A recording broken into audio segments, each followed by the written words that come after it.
Thursday, May 40 here. So often the sharpest comments, the most accurate, the most devastating critiques I've heard are from people who don't really care about me or hate me. Often my strongest critics, my biggest enemies, are willing to give me tough truths in direct, blunt ways that my friends or family may not give me. And there were a few years where I was like the Matt Drudge of Orthodox Judaism. And so between 2002 and 2008, I wrote a lot of stories about rabbinic misconduct. And there was something about sexual abuse by rabbis, particularly Orthodox rabbis, that really ticked me off. And there was this one rabbi who'd been quite credibly accused of some, naughty deeds, and you could make a very strong case that some of it amounted to abuse, but not in a legal sense. There were no legal charges filed against him. It wasn't children. And very smart guy. And he said to me, I get the sense from reading your blog that someone abused religious authority against you when you were a kid, and that really triggers you. Doggone it, he was right. My father was a self-made man, had a PhD in rhetoric, and he was very good at provocation. He was very good at winning arguments. He was smarter than I was. He was more disciplined than I was. He was more accomplished than I was. He was more moral than I was. And doggone it, maybe I developed a little bit of a chip on my shoulder against what I felt was the abuse of religious authority.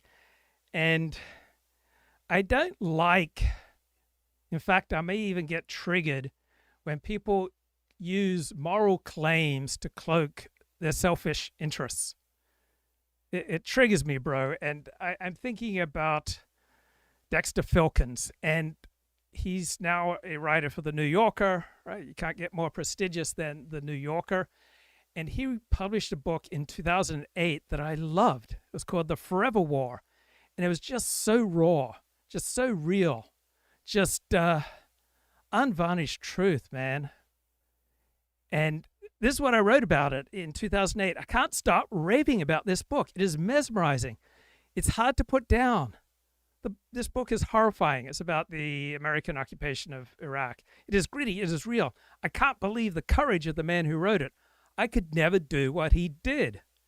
And Dexter Filkins, such a great bloke, he even gave me an interview for my blog. And now, over the past week, I just read his New Yorker profile of Marco Rubio. And it's such a tissue of elite cliches. It is such an amazing compilation of chattering class nonsense.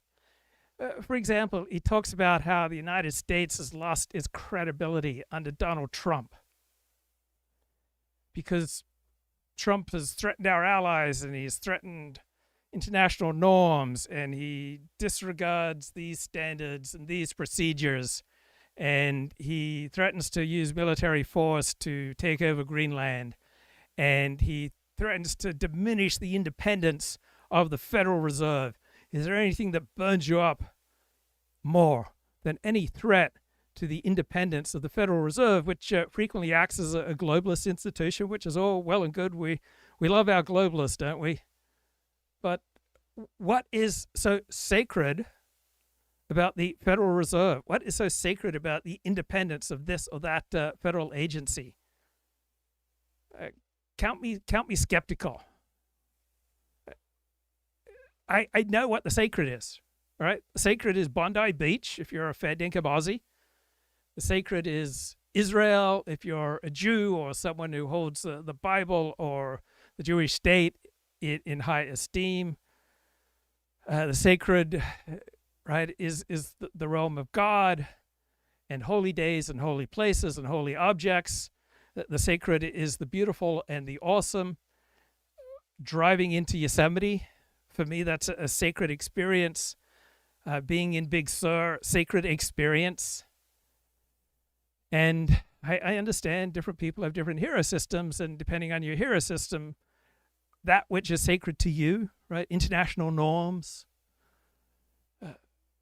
human rights, international law, right? These things may be sacred to you, right? For me, tefillin and keeping kosher, that's sacred to me, may not be sacred to you. I need to be more broad-minded about things. Such exciting times, and I was sick over the weekend. I think I got my pet back, and this is the Commentary Magazine podcast from January 9th. They got a bloke on here from the Organization for the Defense of Democracies. It's a pro-Israel group. Jonathan Schanzer here. Where are the Europeans in all of this? Where are those Western champions of democracy that are like that are saying, hey, this is a great opportunity, not just for the people of Iran to take their country back, right? Because it's been occupied since 1979 by a crazy, like, nutball regime. And so here's this great opportunity for, for the world to give Iran back to the Iranians and to potentially bring the temperature down across the Middle East, because the Iranians have been so involved in the export of terrorism and violence and mayhem around the entire region. I mean, again, the opportunity here, I don't think people have understand it enough. By the way, I think I mentioned this before, but even the way the media is writing about this, and I know that there's lots of different media these days, and there are good people out there podcasting about this and writing in their Substacks. But where's the Washington Post on this? Where's the New York Times on this? I mean, where's the mainstream media that should be out there, calling for us, like for Trump to do more? Right. There was an incredible thing in the BBC, right? The BBC had this, was being questioned over where are they and why aren't they publishing some of these great images and videos and things that are floating around. And one of the guys at the BBC responded on Twitter that, look, you have to verify these things as a news organization. Right. We're not on the ground in Iran. We're not, so and it's like, do you listen to yourself? Like, how 50 videos of flooding tents in Gaza a day you put on your website a day, and how many videos during the 2-year war were either AI or staged, or a lot of stuff that came through was just BS, right? I mean, let's just put it out. And the BBC was publishing all of this stuff and then going, well, we report, you decide type of stuff. And now they're saying, well, we have to be responsible. I don't know exactly where this video came from. I feel like it's an admission of, again, it's like an admission of fault in their coverage of the Israel-Hamas war. It's it's practically it's almost exactly the opposite. That the reason that they are not covering this the way that they're covering this is because it dovetails with the idea that Donald Trump's actions in Venezuela have had a net positive consequence in terms of emboldening people in another faraway country of which we know little, where he had another foreign policy and military success just 6 months ago. And they are not going to focus on this unless they are beaten about the face and neck and compelled to. But John, that's part of it. But I just want to make the other part of this is they were like this before Trump came in. Well, of course, there's a related point here, which is that Jonathan mentioned, like, where are the campus protesters, and I don't think we need to beat up on them a little more right now, because it is absolutely not surprising that there are no campus protesters coming out in favor of the Iranian people now. They have spent years protesting in favor of the Iranian regime. Okay, let's get back to talking about Dexter Filkins. Is Dexter Filkins, has he changed, or has his situation changed and that's changed him? Right? So when he was an independent author, right, he could afford to be brave in the Forever War. Now he writes for the New Yorker.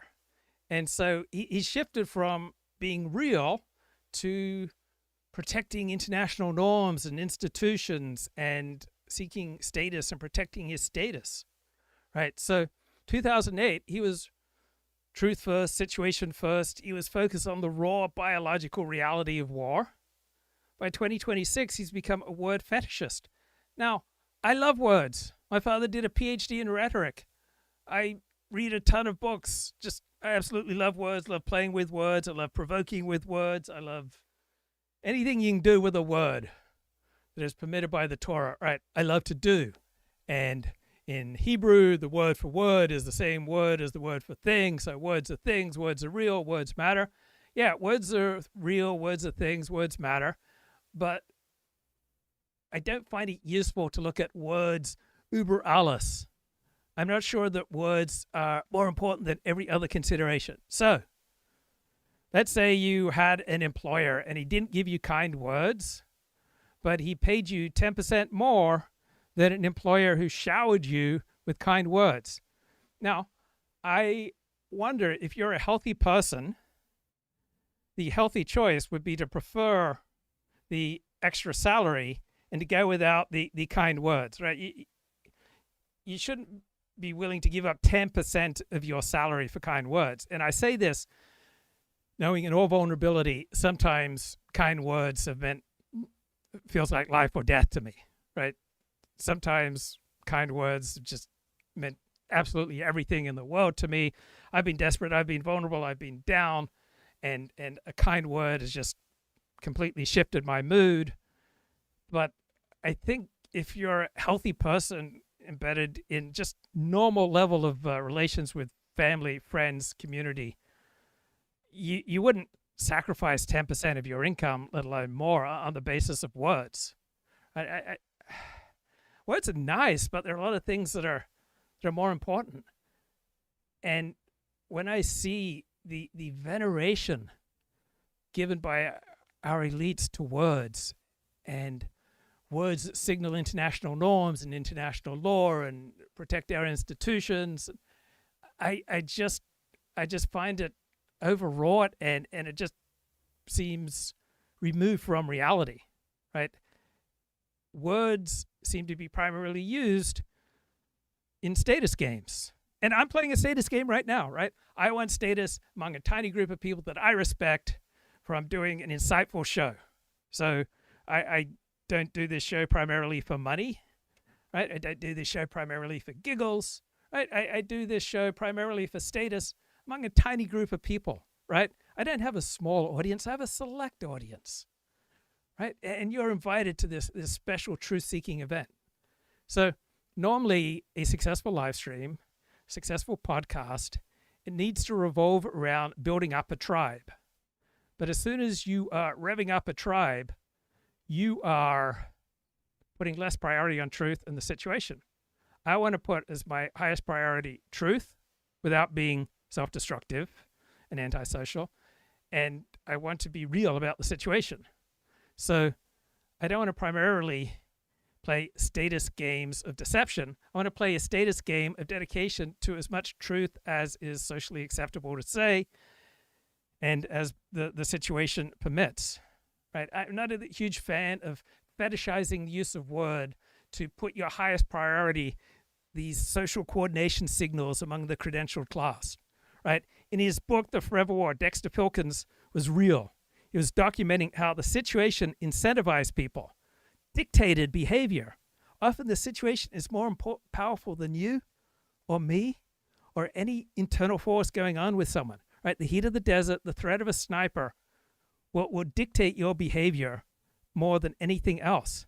Now he treats behavior as some kind of global character flaw, and he pathologizes those who deviate from the elite consensus of what a good person is. So in his book, he just writes truth. He just writes this flat, visceral tone about the situation in Iraq, the impulses towards security and safety of men in combat, right? People who work for ICE, people who work for police, people who work in dangerous jobs, they want to go home. And that's why they're out there establishing the perimeter when there's some kind of mass shooting, usually, rather than confronting the shooter. Because if they confront the shooter, they might get hurt. So, we're establishing the perimeter. So you need to know the situation. You need to understand what are the incentives that operate. Why is ICE behaving so badly from the perspective of probably a majority of Americans? because ICE is in very difficult situations in blue states, in sanctuary cities, where there's no local law enforcement support. And so they're thrust into really difficult, challenging situations. I don't know about you. The more difficult, the more challenging my situation, the more likely I am to behave badly. Right? When I'm running late, I'm not Mr. Nice. I'm not Mr. Polite. I'm not Mr. Empathy. And that's just like running late. Right? The more and more pressure I have, right, the more and more I tense up, and the more and more likely I am to lash out, my voice to crack, dissolve it in a puddle of my anxiety and fears. I accept everything you just said, and I want to add something to it. I mentioned this the other day, sort of tongue in cheek, but I actually do think it's a real dynamic. I don't think any of these people are having sex. Yes. I really don't. No. I think it's not coincidental that all these women are obese and unattractive with multiple piercings, no makeup, skin issues. That, like, I'm sorry, but if you're having positive interactions with men, where like you're going to bed with them and they're treating you well and you're enjoying it and you feel the euphoria that comes after that, you're not going out there and looking at all these men as the devil enemies who you want to hurt and kill and stop. So all my life, I have loved and specialized and honed my abilities, largely inherited from my father, but I've probably taken them in a much nastier direction. I just love winding people up. I'm from Australia, where we cut down tall poppies. We love to take the mickey out of people. And so I've just loved winding people up and provoking people. And about 10 years ago, my therapist explained to me, Luke, when you unnecessarily provoke people, you're hurting people. Ooh, I didn't think of myself as hurting people. I thought I was revealing truth. I thought I was delivering divine karma. But I hope I've grown. But yeah, I get way too much joy and energy and thrill from unnecessarily provoking people. And I probably enjoyed dicing people up and cutting people up because I was unhappy and it made me feel better when I took other people down. But I was this combination through way too much of my life of verbal cruelty to others and an absolute thin skin when it came to myself. And there was just this one incredibly painful situation in 7th grade where I just been taking the mickey out of everyone. Then people just turned that back on me, and I walked out of class either verging on tears or in beginning of tears. I said, "Shut up!" And I marched out of class, and the teacher said, "Why are you guys picking on Luke?" And they very accurately said, "Because he picks on us." And my parents said about it. My stepmother was very disappointed. She says, "Luke, if you're going to dish it out, you got to be able to take it." And yeah, I intellectually believe that. Wish it were true. But there are all sorts of times I'm incredibly thin-skinned, and that's not unique. I've interviewed thousands of people in my life, and every time I get to know someone, the better I get to know someone, the more vulnerable I recognize they are. Like, everyone has huge areas of vulnerability, and I'm not sure that the world divides up into the thin skin versus the thick skin. There's something to that, but I'm much more of a situationist. There are situations where I'm thin-skinned. There are situations where you're thin-skinned. There are situations where everyone is thin-skinned. And there are other situations where you're thick-skinned, right?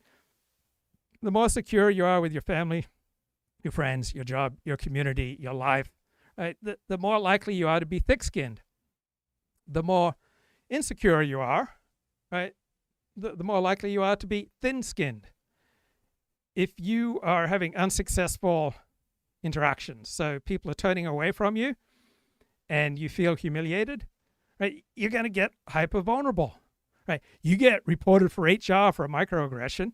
You are going to go, "Oh my God, I'm in danger of losing my job, and I've got a family counting on me, and oh, those damn thin-skinned people who can't take a joke," right? You're going to feel incredibly vulnerable. On the other hand, if you're going through the day and people are responding to you and they're getting on the same page with you and you're building something mutual together, right, then you're going to feel a lot more thick-skinned. So as REM says, everybody hurts, everybody cries, and everybody regards their political opponents as physically ugly. And same for the guys. These young men, we know that there's huge swaths of them who are not dating. They're not having sex with women. They're not drinking anymore. There's no release. It's not like when we were young in the late 80s, you know, where it was like a life of debauchery, but we were all happy. There's something wrong with these people today. These are mostly like millennials, late. So I often have the most inappropriate reactions when somebody I know passes. For example, I did feel some sadness, and I shared a tear or two on a live stream. I went live stream within an hour of finding out that my father had died. But overwhelmingly, my reaction to my father dying was one of relief. Like, he terrified me. Not because he was a bad man, not because he did anything horrible. That was just my reaction. He terrified me because I'm thin-skinned or weak or a wimp or whatever you want to call it. And I had a profound point that was going to forever change your life. But then I started thinking about this beautiful woman who was wearing black fishnet stockings. Oh my God. I'm only flesh and blood, mate. End millennials who I think all of them have deeply unhappy personal lives, and it's manifesting on the streets of Minneapolis. Oh, 100% agreed. And, you know, you need... Now, all my life, people have told me, stop being so selfish, stop being so self-centered, start thinking of others. But guess what? If you've got a gaping psychic wound, you're not going to be able to successfully focus on other people. When I'm feeling good, when I'm feeling happy, when I'm feeling confident, I tend to naturally help other people. When I am losing at life, when I am insecure, when I am desperate, when there's some kind of threat to my survival, I become very selfish. So a lot of moral goodness and kindness and decency is either a focus or a function of luck or of situation. Right? If you are blessed to be in situations where you're fortunate and happy and strong, you'll naturally gravitate towards being kind. And if you are not in that situation, you won't. And it's probably not largely because you're just intrinsically wonderful or intrinsically selfish. Relationships, you need to be attracted to somebody. By the way, when you're attracted to somebody, you want them to be attracted to you, and thus you don't want to get arrested and held in a tank overnight because you want to be with your honey bunny and things of that nature. And also, you want to keep yourself together. You want to cut your hair. You want to lose 5 pounds. You want to get a good job. Like, you want them to be attractive. That's number one. Number two, this sounds corny. I don't think happy people tend to devote themselves to political activism.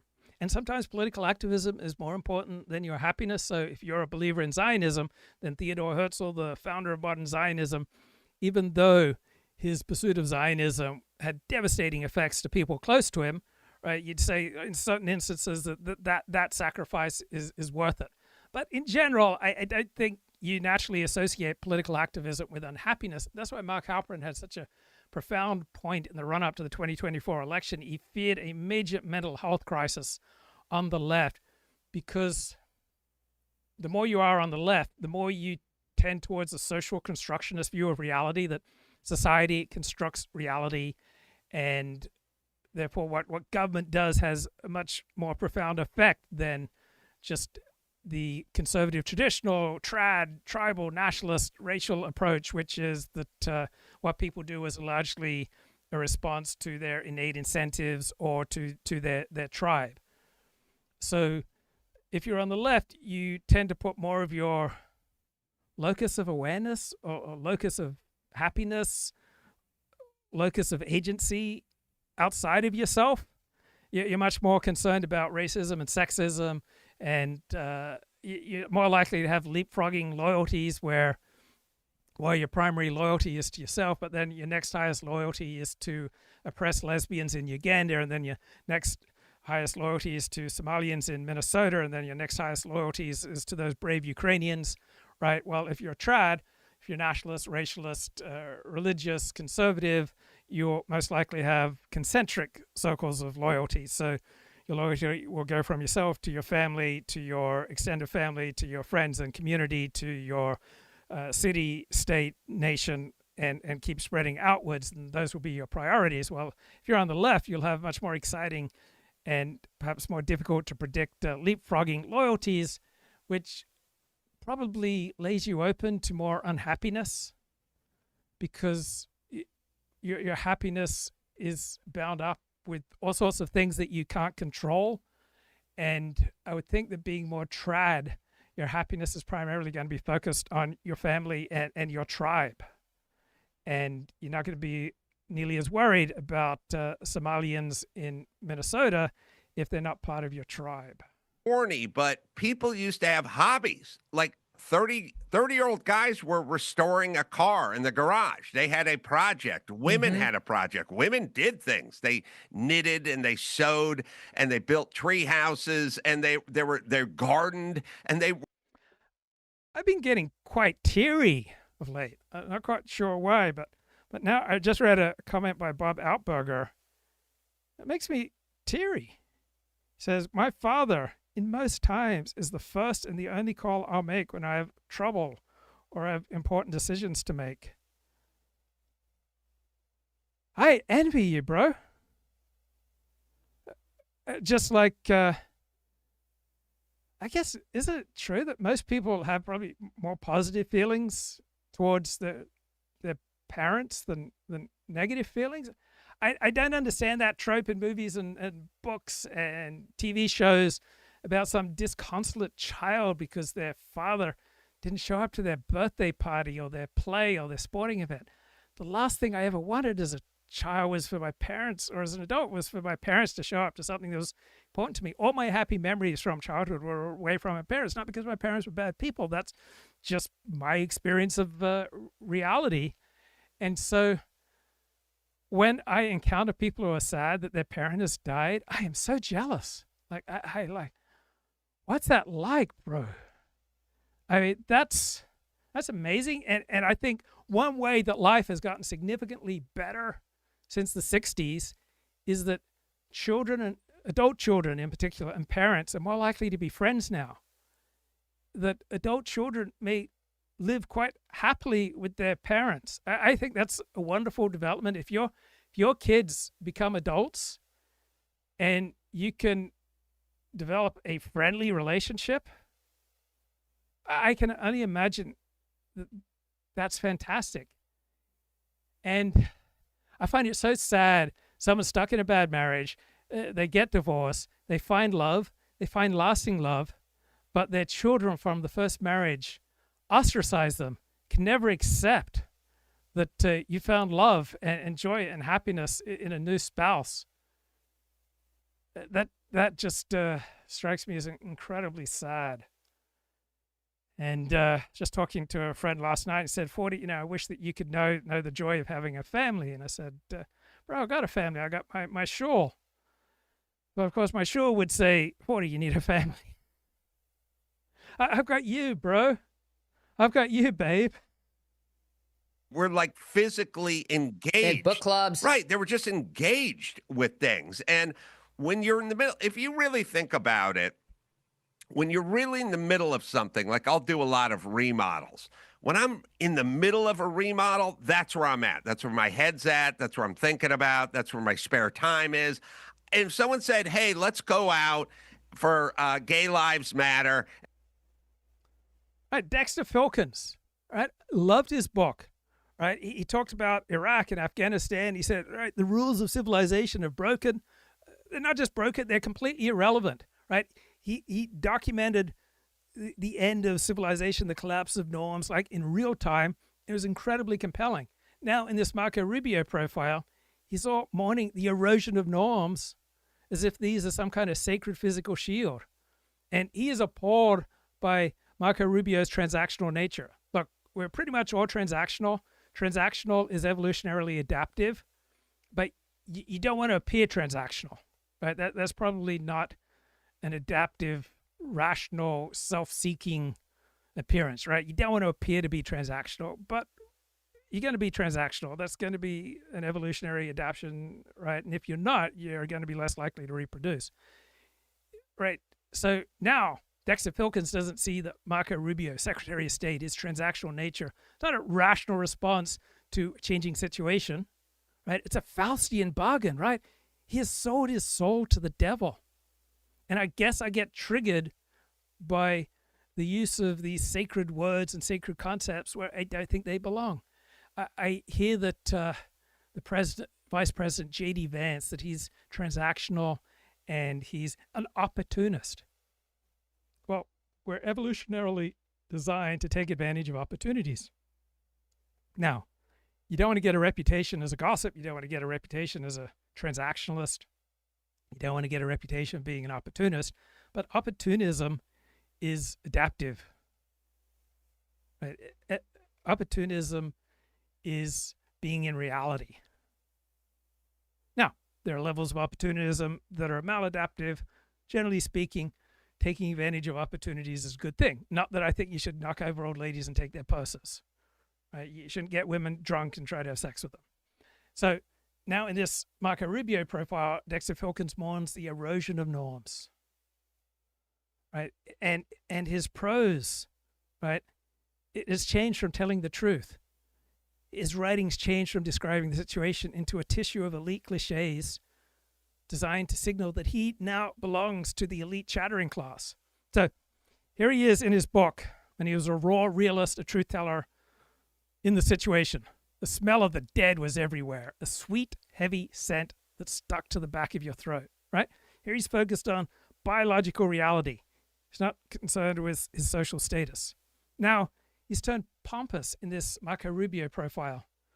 Rubio moves through the sterile, marble-floored corridors of the Capitol with the cautious air of a man who has traded his once bright legacy for a seat at a table where the menu is set by another. Guess what? Everybody will spend much of their time sitting at a table where the menu is set by another, right? When you go to work, the menu is set by another, usually. In life, the menu will be set by another person much of the time. Like, I love my spare time. I love getting to do my live streams because I get to set the menu here. But the nature of reality is that we have to submit to the situation, and very rarely will we be the dominant person in a situation.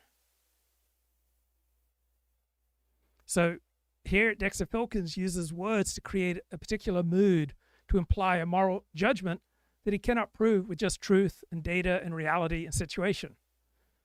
So why? And it's driven by the status closure of being a writer for the New Yorker, not wanting to risk his status, right? And now he's operating not to tell truth, but to coordinate BS, right? To keep his high status in the elite media world, he has to use values to mask class interests, right? Admitting that a nationalist, racialist, religious, traditionalist, tribal shift may be a rational, adaptive response to a changing situation. That's low status, mate. You're supposed to transcend all those things. So Dexter Filkins is now part of our elite chattering class that puts a higher priority on signaling to each other and signaling that we're good people, right, over being truthful and over detecting raw, visceral threats. Right? That used to be what his writing was in his book, 2008, just like raw threat detection, raw truth-telling, raw biological reality, raw description of the situation. And now it's pious and pompous and not for the better. And protest on Saturday. I go, no, I got to be at the Home Depot. I'm picking up sheetrock. I can't do that. You know what I mean? It really. Gay lives matter. Well, whatever the next group is. The point is I think I invented the ultimate pin. I think so too. Mark Ruffalo, we'll start it. I got you. You and I will start it in our spare time. Mark, I got your next pin. Next for the Golden Globes. But yeah, you really look, the devil makes work for idle hands. It sounds corny, but it is so true. Like you need something to. Adam Carolla has a ton of common sense. And as someone who does not have a ton of common sense, like I am envious of Adam Carolla's abilities, right? Good bloke. All right, so Dexter Filkins used to be on the periphery of the elite, right? He was in the war zones, right? Now he's moved to the very center of the elite. Now he's right in the middle of the New Yorker in the prestige press.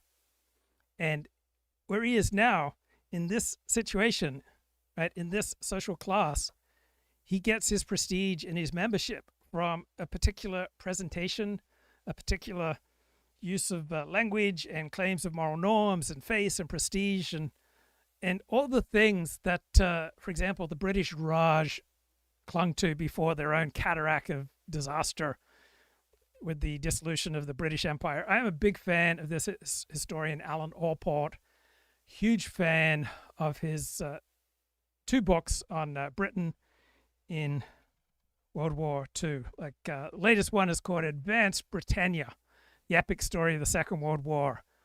I even bought it in advance on Audible. It's over 30 hours. I just let it run all night. And just love this guy's work. Live for, you need a project, you need things you're invested in. Also, you need things to lose. You know what I mean? Like, I'm a homeowner. I don't want to go out and get injured by an ICE officer and not be able to pay my mortgage or get sued by somebody if I throw a rock. Right. The more you have to lose, the less likely you are to do live streams, the less likely you are to post on social media, the less likely you are to participate in anything dangerous or controversial.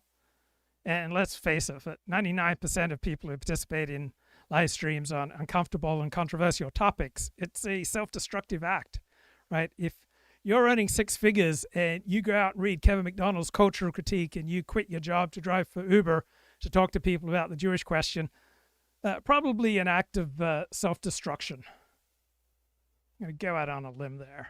So the more you have to lose, right, the more careful you will be with your behavior. The more careful you are with your behavior, the less likely you are to commit criminal violence, less likely you are to put yourself in dangerous situations, the more likely you are to engage in pro-social behavior. So we think of people from East Asia as being slow, cautious drivers. And to the extent that's true, they also tend to be cautious and make really good decisions with regard to forming families and with regard to getting an education and with regard to commitment to work and family and community, right? They make a lot of good decisions. They tend to have better educations than every other group, and they tend to earn more money than every other group and tend to have lower rates of STDs, and they tend to live longer, right? A lot of great things happen when you have stuff to lose. And when you feel like you have nothing to lose, that really predisposes people to terrible choices. And when Donald Trump claimed the 2020 election was stolen, it just let his fans off the moral hook. And January 6th and anything else just became morally permissible when you gave people a permission structure that the election was stolen from them. And therefore you have nothing left to lose. Right? You don't want to encourage people to think they have nothing to lose, because they will do terrible things. In a van, you know, I got a house. I don't want to lose my house. Like, you need to own something. You need to have. When I came out of 6 years of being bedridden with chronic fatigue syndrome, and I was homeless so that I could pursue my dreams of an acting and modeling career, I felt I had nothing to lose. And I was so opportunistic and transactional that my therapist was afraid that I was a sociopath. I was sexually promiscuous. I was desperate. I had nothing to lose. I just lived for years and years and years in survival mode. And God forbid, when I was in survival mode, it allowed me to do selfish using things that were not good, but I couldn't face myself as not a good person, so I had to come up with excuses. So, for example, like 3 times in a row, I bought a $1,000 camera from Best Buy and then returned it for a full refund to film, to videotape what I told people was going to be a documentary on what women want. And I didn't know what I was doing. One of those sharp comments that the stranger told me, I'd interviewed the most brilliant movie producer. He produced the Ray Charles movie, and an officer and a gentleman, I think Stuart Benjamin, I think was his name. And he said after our interview, said, I don't know what you're doing. And the sad truth was, I didn't know what I was doing either, which is why my book on The Producers, Profiles, and Frustration was not some big shining success, and why I lived off my savings and my credit card for a year between September of 2001 and September of 2002. Right? I was never headed towards earning an honorable livelihood and had to go back to making my living from writing about the porn industry for the next 5 years because I didn't know what I was doing. And much of my life has not been successful because I didn't know what I was doing, and I didn't want to figure out what I was doing because it's just easier to do what I felt like rather than learning what I was doing. For example, right now, I could be giving the audience what it wants, but instead, I'm not. When I had $50,000 in credit card debt in, I think, 2012, I invested like $5,000 in a 6-month weekly class on how to put on a one-man play, but I was just psychologically just not equipped to implement most of the suggestions that the teacher gave. So when I did my one-man play for the first time, like 3 people showed up. My one-man play on eroticized rage did not set the world on fire because I was told what I needed to do, but I had all these internal blocks from doing it. Have relationships, you need to have hobbies, you need to be engaged. These people are not engaged. It's edibles, celibacy, and video games. Mm-hmm. And leaning into unattractiveness. We've seen this. And Bob says, is everyone attacking Marco Rubio because he's the most effective man in the Trump administration?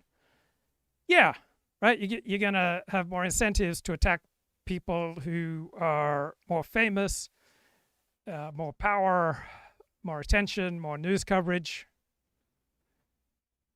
right? Rather, we don't tend to hate, denigrate, or even talk about people who don't matter, right? You only gossip about and criticize people who don't matter. So I was feeling very insecure in my standing in Orthodox Judaism many, many years ago.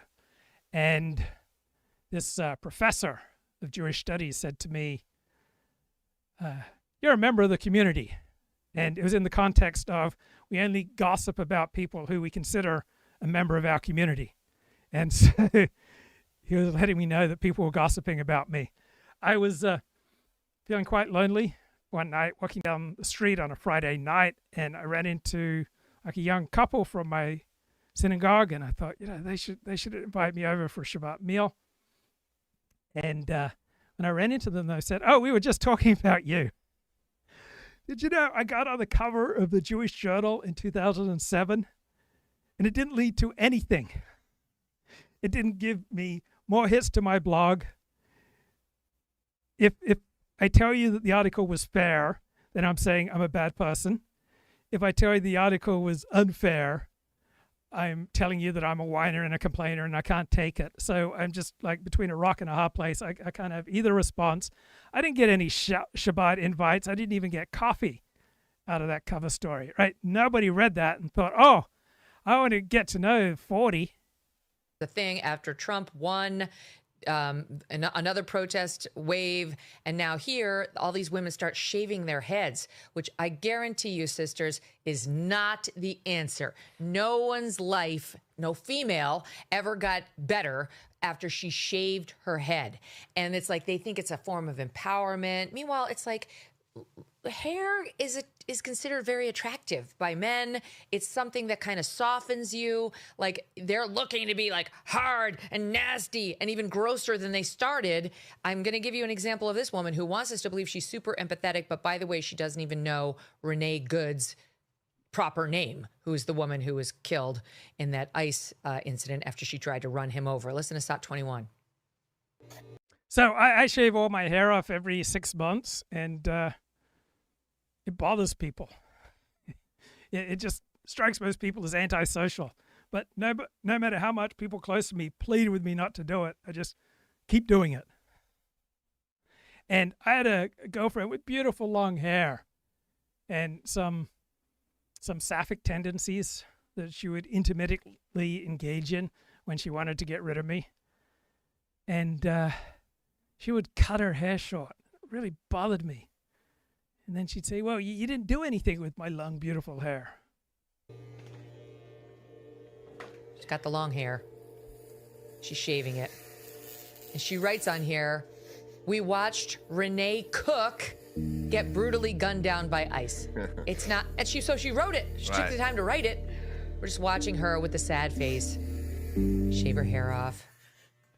I know way too many guys who are married to women who are addicted to their iPhones. I don't recall the complaint going the other direction. I'm sure it does for some people.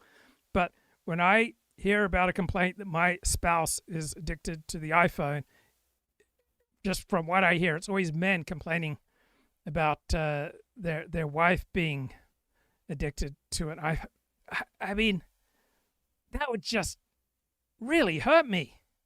I am not willing to make a great deal of effort in a conversation. I don't think I could have a long relationship with someone who wasn't adept with the English language, because I hate explaining myself. I don't want to put a great deal of effort into explaining when I'm being sarcastic or hyperbolic. And someone who's not listening or would rather look at their cell phone. I remember complaining when I was bedridden with chronic fatigue syndrome, complaining to my stepmother that she wasn't listening to me. And she told her friend Katie, and Katie said to her, like, Luke should be healthy, right? Instead, he's a wounded young god. Luke should be at UCLA having 500 people pay attention to him. She's getting progressively upset, yes, because you're shaving off your hair, which doesn't look good. You look like a man now. That makes most women upset. So they think this is an act of defiance, Adam. I think it's an act of foolishness, and one literally every woman regrets when she does it. Yeah, I don't think it's a good idea for women. For men, I think it matters 5% as much. Well, again, back to narcissism. Like, you can shave your head. I've shaved my head. I went one year in Halloween when I was 19 as Mr. T, but I didn't film myself shaving my head and then put it out there so people thought I was a hero. So keep in mind, everyone who's doing whatever it is. So Dexter Filkins writes in the New Yorker about how the United States has lost credibility under Donald Trump. We have the world's strongest military. It is stronger than every other military in the world put together. I'd say that's credibility. We have the world's strongest economy. I'd say that's credibility. We have the world's most influential culture. I'd say that's credibility. Compared to just the economic and military might of the United States, I don't think the words Donald Trump says are that significant. Now, I disagree with Trump and the MAGA approach. I believe that allies worthy of better treatment than Trump thinks. I think the way that Trump treats allies and disdains alliances is misguided. They're doing, the only reason we know about is because before they set up the razor, they set up the camera, and then they film themselves and they put it out there. So it's all a narcissistic disorder. Also, think about the narcissism. I've seen so many videos of so many women who are dumpy in their 50s. And so to me, credibility is largely about your relative amount of power in a situation. But for Dexter Filkins, right, in 2008, in his book, The Forever War, right, credibility meant having enough ammunition to survive combat to 2026, right? It's this cliche on using the correct high-status words, right? The situation used to refer to the raw physical, biological life and death situation of a war zone. But now he uses it as some kind of narrative device to describe a moral tragedy befalling the rules-based international order. And he now treats ideology, right, not just as a pragmatic cover, right, as a highfalutin excuse for pursuing our interests, right, not just a tool for tribal survival. Now it is some kind of sacred canopy that must not be broken to preserve elite status. Right, there's just this epical epochal shift between the forever war, this 2026 profile. And I think it reflects this broader epistemic shock within the chattering class. Our elite chattering class is at war with reality. When you go to war with reality, reality always wins. Right, in 2008, Filkins was primarily a reporter, a quintessential frontline reporter, operating in a world of reality and force and desperation and life and death. And now, situation is not the visceral realism of life and death choices, but to the pious mourning of this status-chasing monkey, right? 2008, he was part of the new realist elite that I prefer, right? He was documenting raw, unpleasant situational truths. He was talking about heat and blood and survival, right? And he wasn't using pious cliches because life and death was the story. But now he's turned his back on that. He's become a credentialed expert, and he's retreated into the status closure of the New Yorker. Right? In his book, The Tragedy was the situation, the cost of war. In his new profiles, the tragedy is any threat to the rule-based international order with America intervening all over God's little green acre. Right? He's now removed himself from reporting the truth, reporting on the situation, to defending the BS that coordinates his particular peer group. So his 2008 work, Respected Biology, the raw instincts of survival for soldiers and insurgents. Now he treats transactions and opportunities and opportunism, right, as some kind of psychological and moral defect. Right? He talks about Faustian bargains to explain why someone would prioritize America's interests over words. Right? He fails to see that putting a higher priority on interests rather than esoteric, globalist, universal principles is often a rational biological realignment to a particular situation. And so his tone becomes more pompous, becomes more defensive, and you have the rise of the independent media because the prestige press like the New Yorker and the New York Times doubles down on moral judgment and atmospheric mood setting to maintain their status. And if you can't write some kind of 10,000 word tissue of cliches, right, you're not a serious analyst. In horrible shape, and nobody wants to bang them. And then they do a video going, fellas, sorry, the vagine is closed until after Trump. And it's like, that's like, it'd be like me making a video going, you know what, supermodels, no more blowing me. Right, most people enjoy the feeling of power. You don't think I love it when a woman laughs at my jokes, when I have the ability to charm and move and help people, right? It makes me feel great. The exercise of power feels good, right? It makes us stronger and healthier, more robust. And weakness and vulnerability tends to have the opposite effect, right? If you're feeling depressed, it's not because you have too much power and agency in your life, right? You have power and agency and love and connection in your life, you're not likely to be depressed. Power feels good, man. Right? Pride feels good. And we feel pride basically in relation to how much power and influence we have with other people, how much we're able to move and affect them.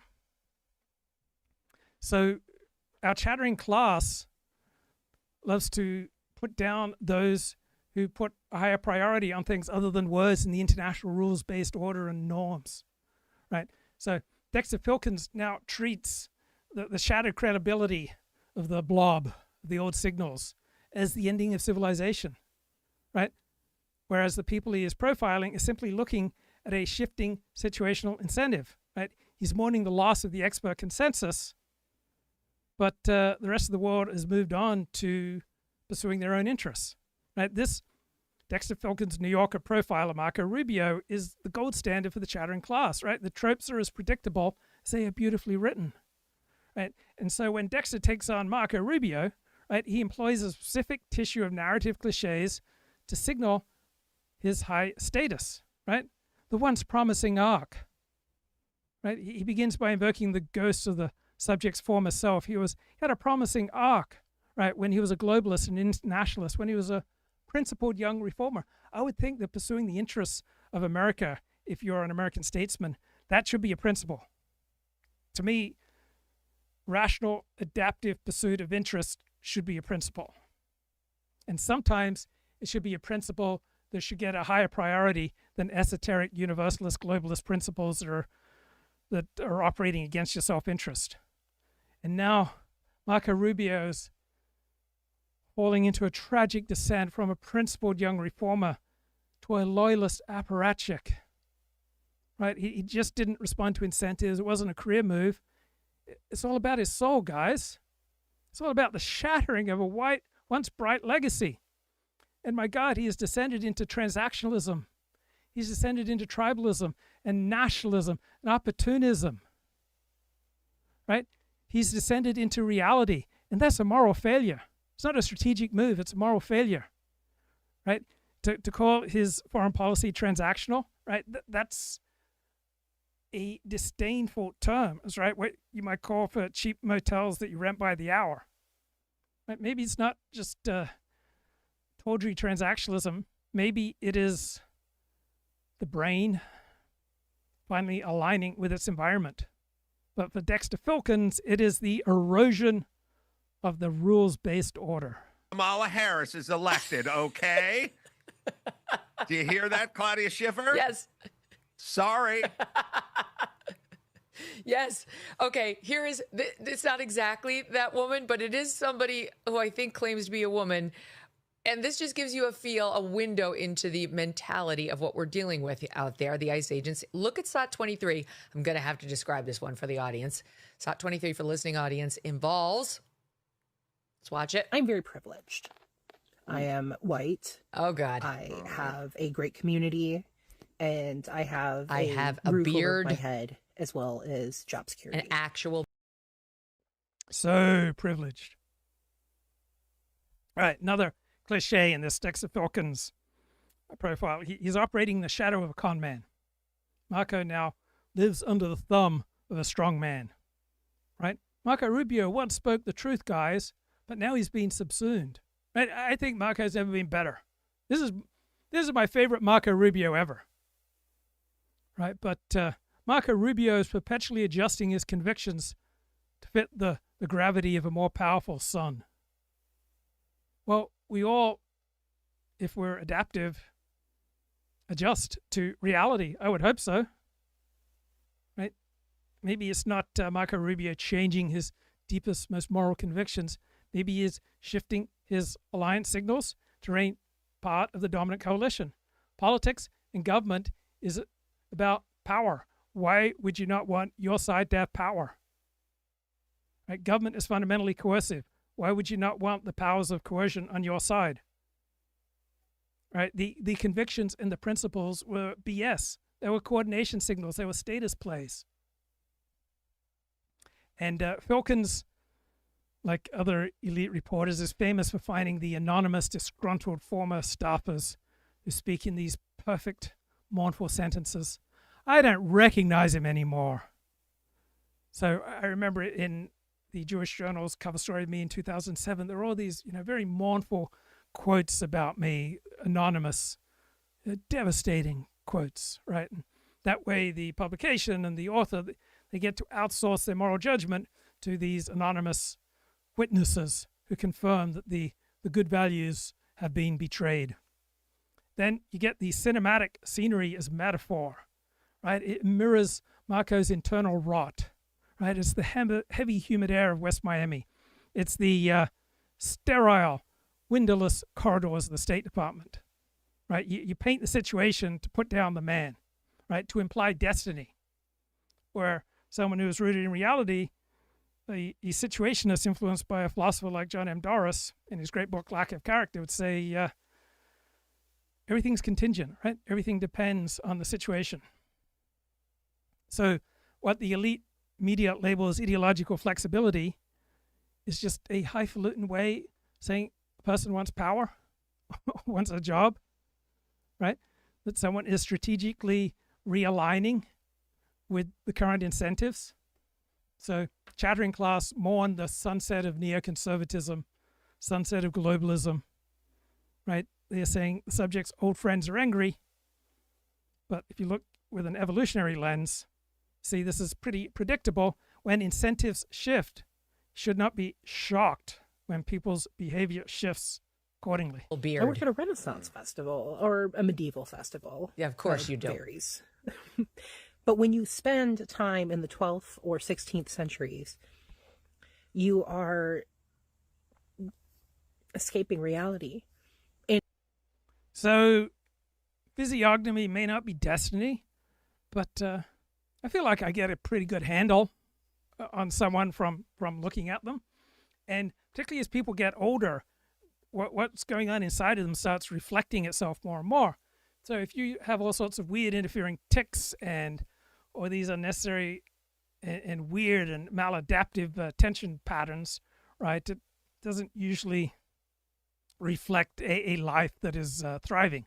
On the other hand, when you're thriving, you fly through life, right? You coast through life. You get strength from your interactions and moving through different situations.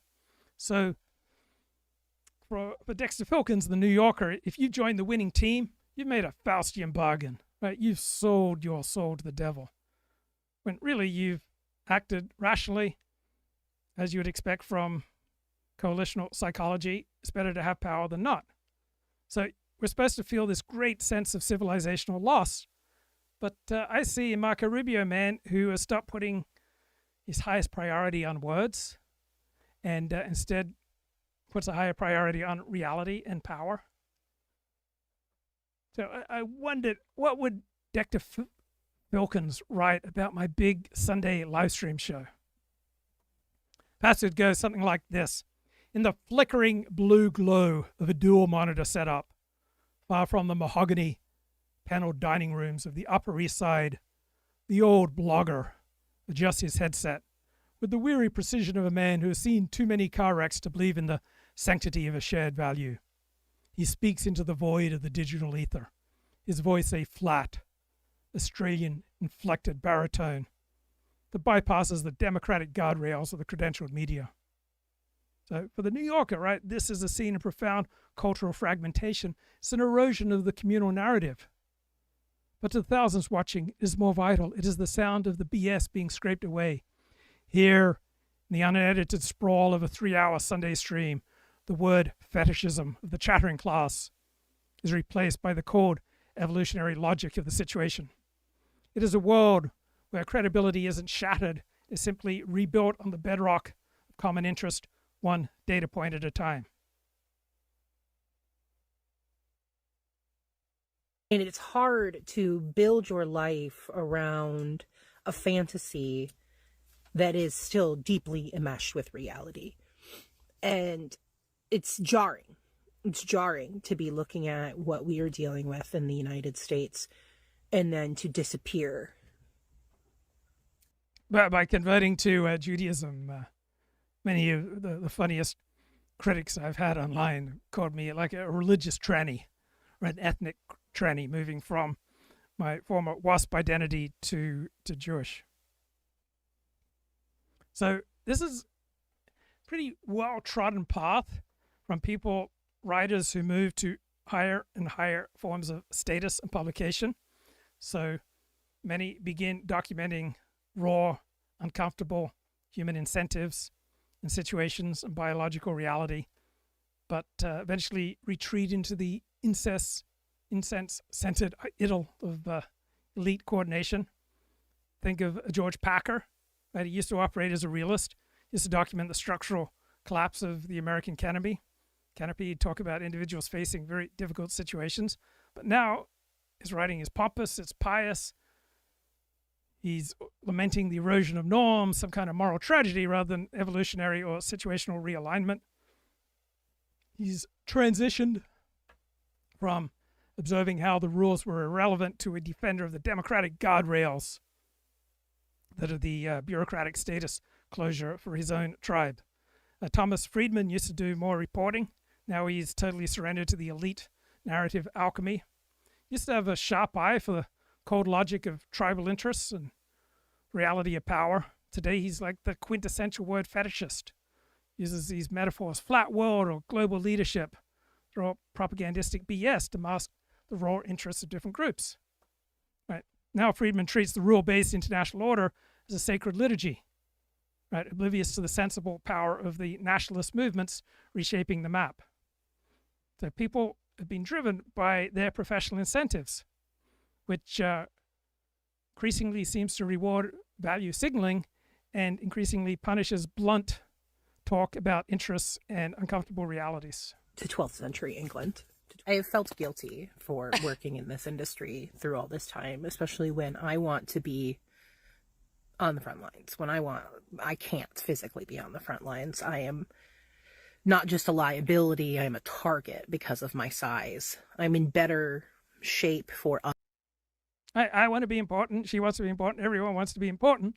But if you really are important, you probably don't fetishize importance and power and think about it and yearn for it and seek it out nearly as much as those who don't have it, right? If you've got a family, if you've got kids, right, you're unlikely to be seeking excitement with the same devotion as someone who doesn't. Other things in that kind of capacity, but it's been a minute since I have resigned myself to taking care of me in order to be able to make the next big fight, and that next big fight is here. So I have to launch my plan. And my plan is to launch my time traveler event. Yes. So, US dollar, still the world's primary reserve currency. US consumer markets, the world's most lucrative, but America's credibility is apparently shot because of Donald Trump. Right? I don't like many of the things that Trump says and does, but he's not endangering American credibility. Right? America has nuclear weapons. Right? We have a nearly $1 trillion defense budget. We have a global footprint that no other nation can match. We're embedded in all sorts of strategic alliances. Right? China has very few alliances that matter. Same with Russia, same with Iran. Right? What kind of fool rates American credibility primarily on the basis of words? Right? Only those who fetishize words. Right? I fetishize words at times, but I'm not going to tell you this is profound and true. Right? I fetishize many things. I don't expect, don't seek, don't need to be praised or respected because I like black fishnet stockings. Right? That's my fetish. That's my quirk. But I don't pretend that black fishnet stockings run the world or black fishnet stockings are the most important value. Now, for our elite, words aren't feelings. They are the legal and psychological infrastructure that makes hard power efficient. I think they oversell the importance of words and infrastructure. Right? People who fetishize words, they talk about, transaction costs and careless words make transactions more difficult. They have a point. And they talk about the price of admission. Right? If the U.S. just follows the script, makes it easier to work with the U.S., there's something to that. And if America's united, it makes it easier to get things done, and words can help that. But final analysis, right? Structure is what primarily matters, right? Treaty is a piece of paper. I don't expect groups to act against their self-interest. I think that structures dominate situations, and nobody is fully predictable. No country is predictable, right? We have no eternal allies. We just have interests, and the most powerful bond between people and nations is common interests. It's not common values, right? Values are the beautiful words that we use to promote our tribal interests. Being predictable is a strategic weakness. It allows other nations to price in our behavior and take advantage of it. When you're predictable, other people free ride. You're less agile.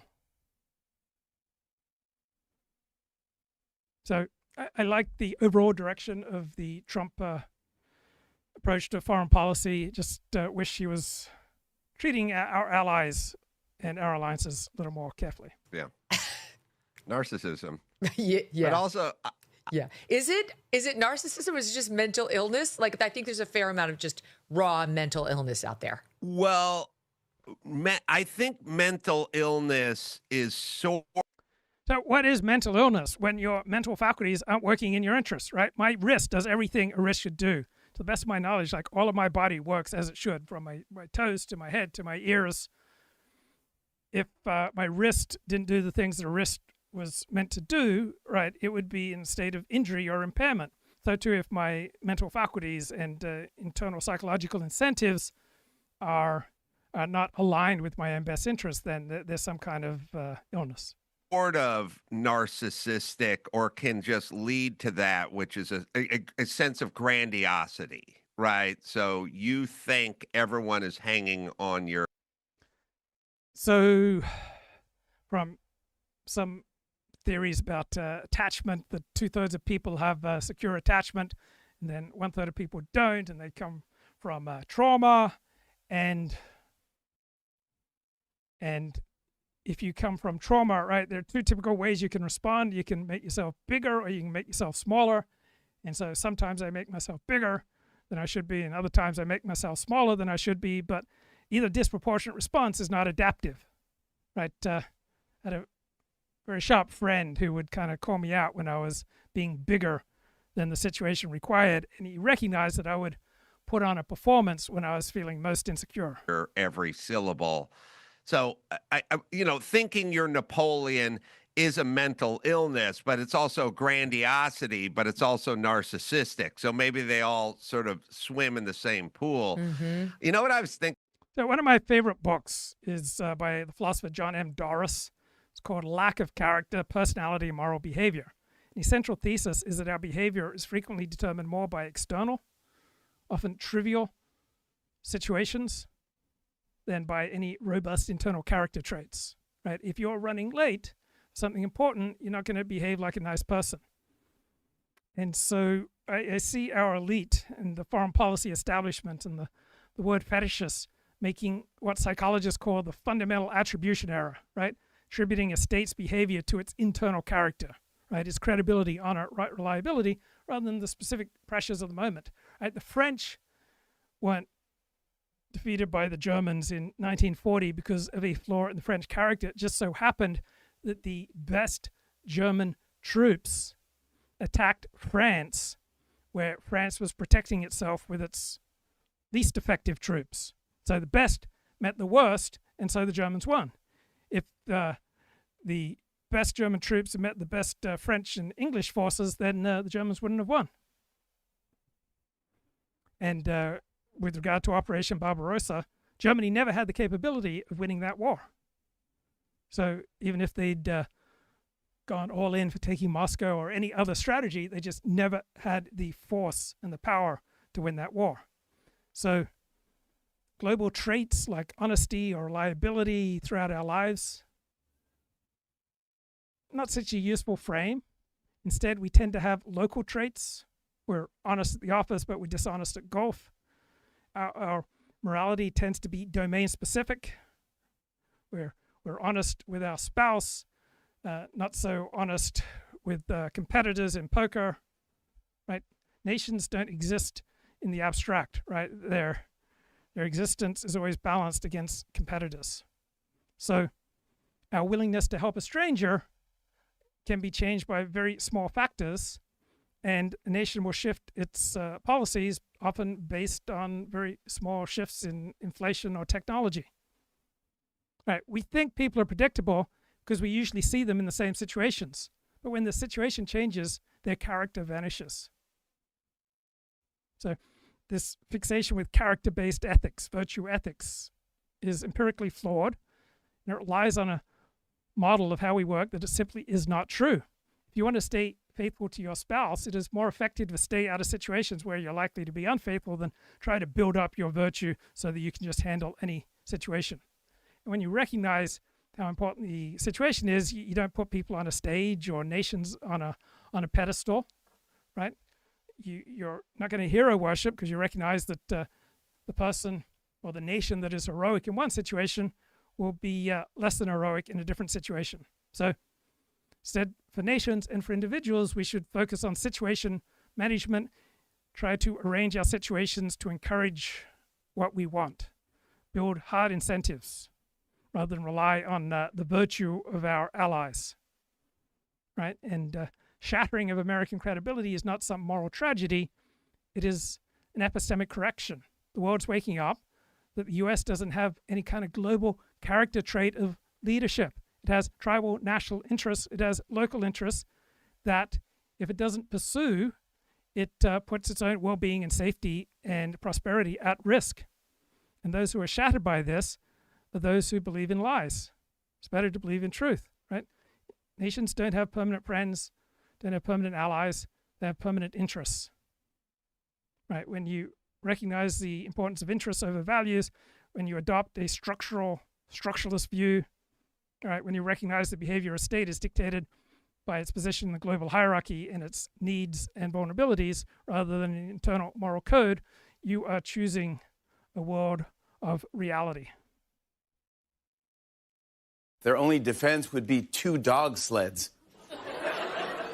Kristi Noem was like, I can take care of those.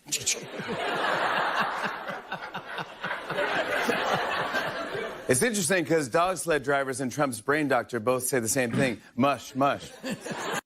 All right, so Greenland is this big island, right? And it's got its own government, it's got its own leadership, but it's very connected to Denmark, and it has been now for 3 centuries.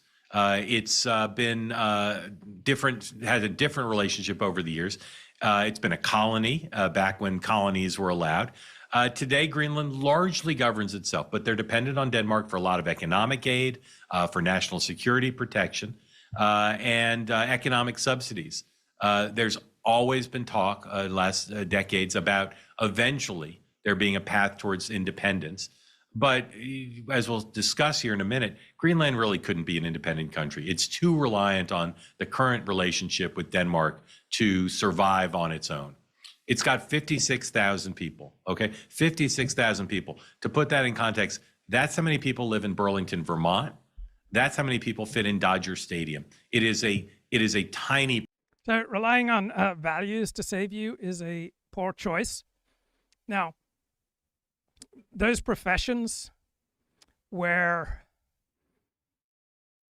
expertise and capability and excellence is not exactly one-to-one, but is the most vague, such as medicine and law, they have to promote their strong ethical codes and their strong values because there's not a one-to-one correlation between excellence and result. You can have the best doctor in the world and the patient can still die. You can have the best lawyer in the world and you can still lose a lawsuit because of all sorts of factors out of the control of the particular professional. So to try to maintain their status and standing, these 2 professions engage in promotion of their values and their ethical codes. Now, engineers, right, their excellence is fairly readily apparent, right? If they are not excellent, you get disasters, and if they are excellent, you see the results. But ironically, as a result, they don't have as much status and magic. So relying on values to save you is an error. Because when your interests conflict with values, people will usually respond in alignment with their interests, even if they talk a good game with regard to values. Right? Values are culturally subjective, they are fluid. What freedom means to me, what freedom means to conservatives is different than what freedom means to libertarians, as to liberals and people on the left and right. Right? All these words we toss around like freedom and truth and justice, they mean different things depending on the nature of your hero system. And overwhelmingly talk about morality and values is a status play. And labeling any challenge to your interests as a violation of values, right, it is a status play. Right? Better to rely on incentives and common interests and recognizing changing situations and recognizing that when people have things in common, then they're going to be more likely to cooperate. And when they have life and death conflicts, they're going to be more likely to kill each other. Right? Maybe our most deeply held political and moral values aren't driving our behavior. Maybe these things are primarily our ad hoc justifications that we invent to support our actions in favor of our interests, right? What we call credibility and values is often just propaganda to facilitate coordination within our group. Population. It's the size of people who you see at a Dodger game, the whole country. And they're spread out. Some of them live in a few more urban-y areas, but a lot of them live in very rural areas where if you want to take a bath, you melt a block of ice, literally, to take your bath. How big is it? It's gigantic. If you look at it on a map, it seems pretty big, but the maps sort of lie. Greenland is huge. It's 5 times the size of California. Okay, so imagine the number of people who live in Burlington, Vermont, living in the largest island in the world, 5 times the size of California. Just imagine. So you have a leader, and he speaks about national interests, right? He's sending a direct signal to particular biological hardware that drives us. When people talk about global values, they're sending a signal, right, to people's threat detection system, right? And the values and the highfalutin things that we stand for, that's what we use to signal who is on our team and who's not on our team, right? Our interests are the biological imperatives that we satisfy. And the situation determines which of those particular biological imperatives gets triggered at any given moment. So when the elite say American credibility is shattered under Trump, they are mourning the loss of their power, of their social signal that they use to coordinate the world. But what keeps the world turning and running and operating is biological reality, economic and military power. That's what drives the world. So how come our elite chatterers have not learned these basic facts of life? Because you can never convince anyone to learn something if it is against their interest to learn it. You can never convince anyone of anything if it's going to cost them money, status, power, or prestige. Right? The elite chatterers operate within a particular situation that makes acknowledging the truth and the reality a high-cost social error. You lose status. Right? The elite are part of a specific professional caste. For a journalist or pundit, words are their primary capital. Right? If the world runs on interests and hard power, then the value of their ability to use words plummets.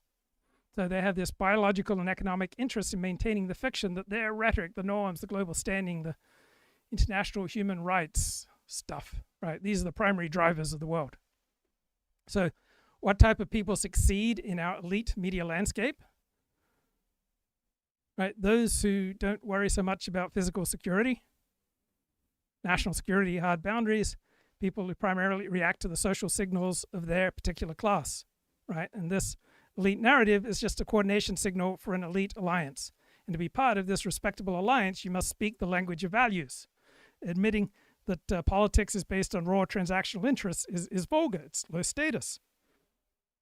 So when you frame reality and interest-based realism as shattered credibility, the elite saying that anyone who talks this way is not among the elite, right? These are low-class people. So our brains evolved for tribal connection.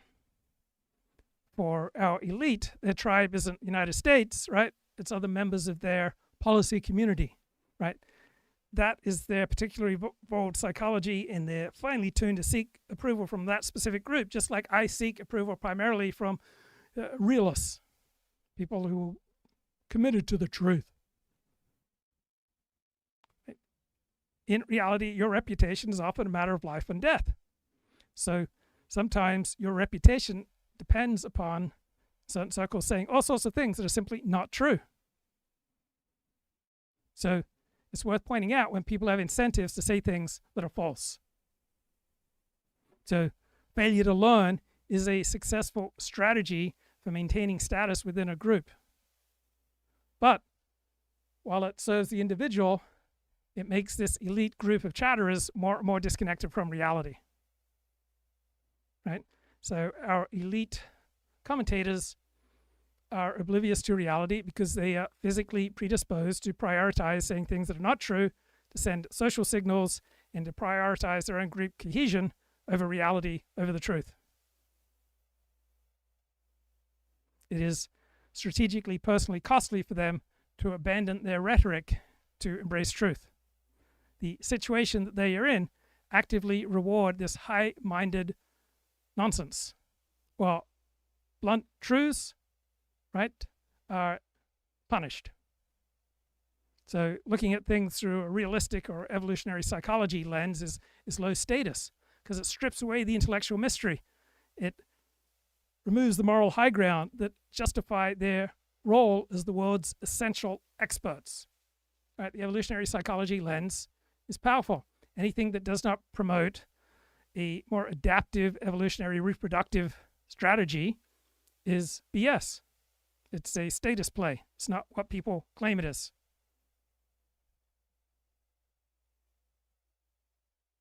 Imagine replacing all the strip malls and replacing them with glaciers. That's how big it is, okay? Slightly bigger than Mexico, and yet extremely rural. 80% of it covered with ice. They have fewer than 100 miles of paved roads, okay? So this is a weird place. I'm not saying there's nowhere like it on Earth, but again, 56,000 people living in a country 5 times the size of California with 100 miles of paved roads. Most people, if you want to get around, you do it by air. You do it by plane or some other aircraft. So the San Francisco 49ers are still in the playoffs, but they've done amazingly well considering how many injuries they have. And there is a novel theory sweeping the internet and sweeping the NFL that is at odds with what the experts say.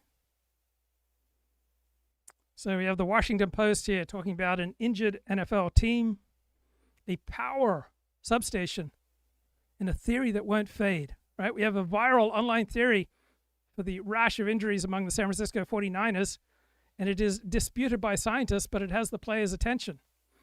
Now, not all scientists dismiss this electromagnetic pulse theory, and my dad was a believer in it, right? He didn't like being under power lines or near power lines, and he didn't like being near power outlets.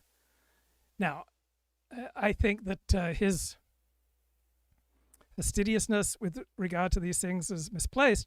But when I revered my dad, I expect I probably believed somewhat or respected his thought on the danger of electromagnetic fields.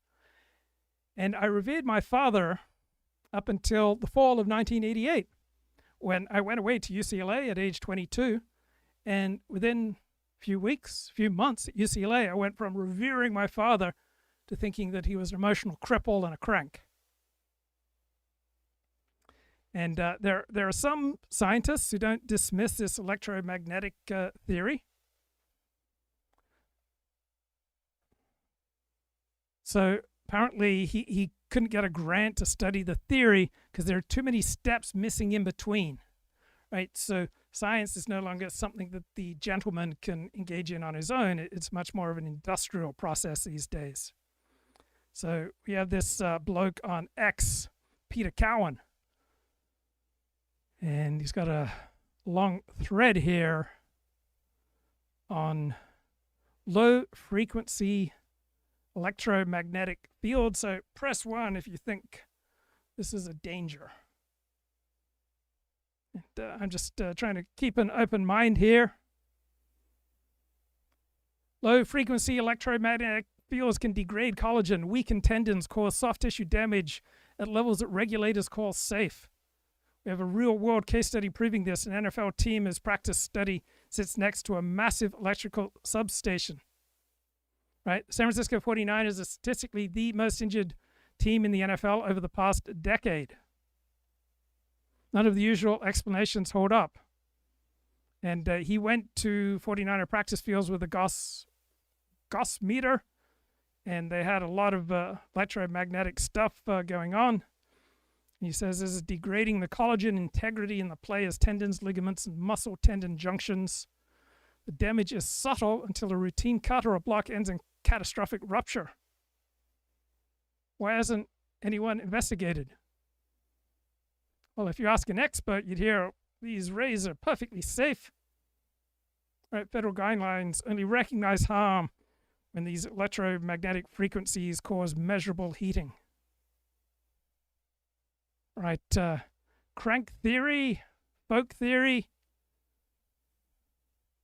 And here's the connection to a familiar theme. and that is the people versus the experts. And I don't side consistently with either side. I'm right in the middle. And there's a great essay on this theme, the blogosphere and its enemies, the case of oophorectomy. And talked about how the experts say not a big deal to have an ovary removed, while bloggers are frequently much more accurate with regard to the negative consequences, such as it does lead to lower life expectancy and less pleasure in sex. So one major difference between experts and regular people is the experts think we need much less freedom of speech because it creates intellectual anarchy. Right? A ruling class believes the ruling class should decide on the filters to protect the public from misinformation. Now, sometimes personal experiences are more vital forms of information than the pronouncements of experts, right? There is a folk sociology of knowledge where lay people discuss, analyze the motives and the interests of the experts, and is sometimes quite effective at detecting bias in expert claims. Sometimes the experts can be wrong, despite their reliance on scientific trials. Many surgeons claim that these medical procedures, these oophorectomies, had no negative effects on a woman's sexuality and general health. But all sorts of lay people provided a space for thousands of women to report terrible outcomes, loss of libido, chronic pain, suicidal feelings. They're not being captured in all these scientific studies. And later meta-analyses and long-term research eventually affirmed that the bloggers were right and the experts were wrong. So sometimes professional groups, sometimes professional experts, right, have their own incentives that are not co-equal with truth. Sometimes they operate under the discipline and the incentives of status within their particular group, which forces them to conform to a consensus at odds with truth. So experts often rely on collectively organized heuristics, shorthands for science, randomized trials, have their own inherent biases and are not co-equal with truth.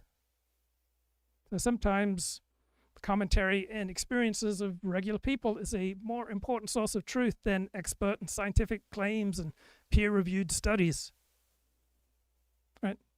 Maybe the blogosphere and the vlogosphere are not a threat to truth, sometimes a source of moderation. You don't have the institutional pressures to conform. More diverse aggregation of information can be a potential corrective to expert error.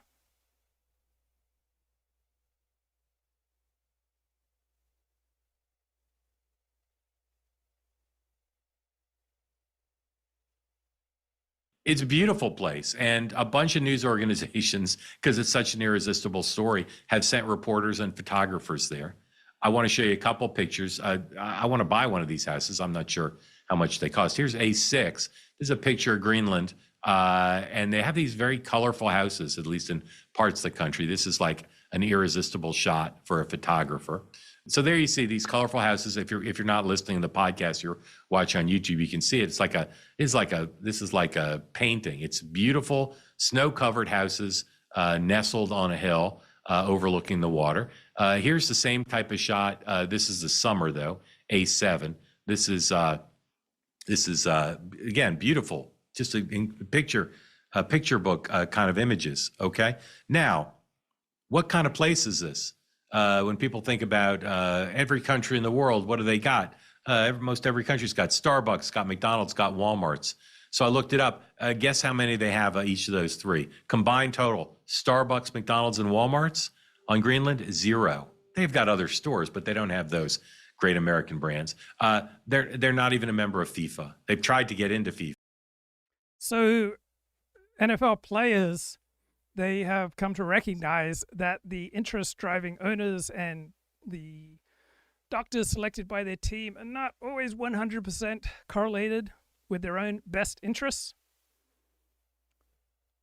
And often surgeons and doctors and professionals are incentivized to do all sorts of things that are not in alignment with their clients' best interests.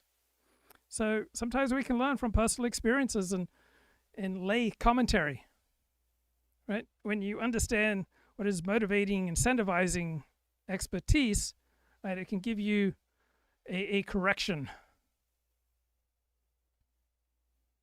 So I think it's possible that this bloke is right. And I had to turn to Gemini, like under what sort of circumstance could this wild theory be right? And we don't have the evidence yet,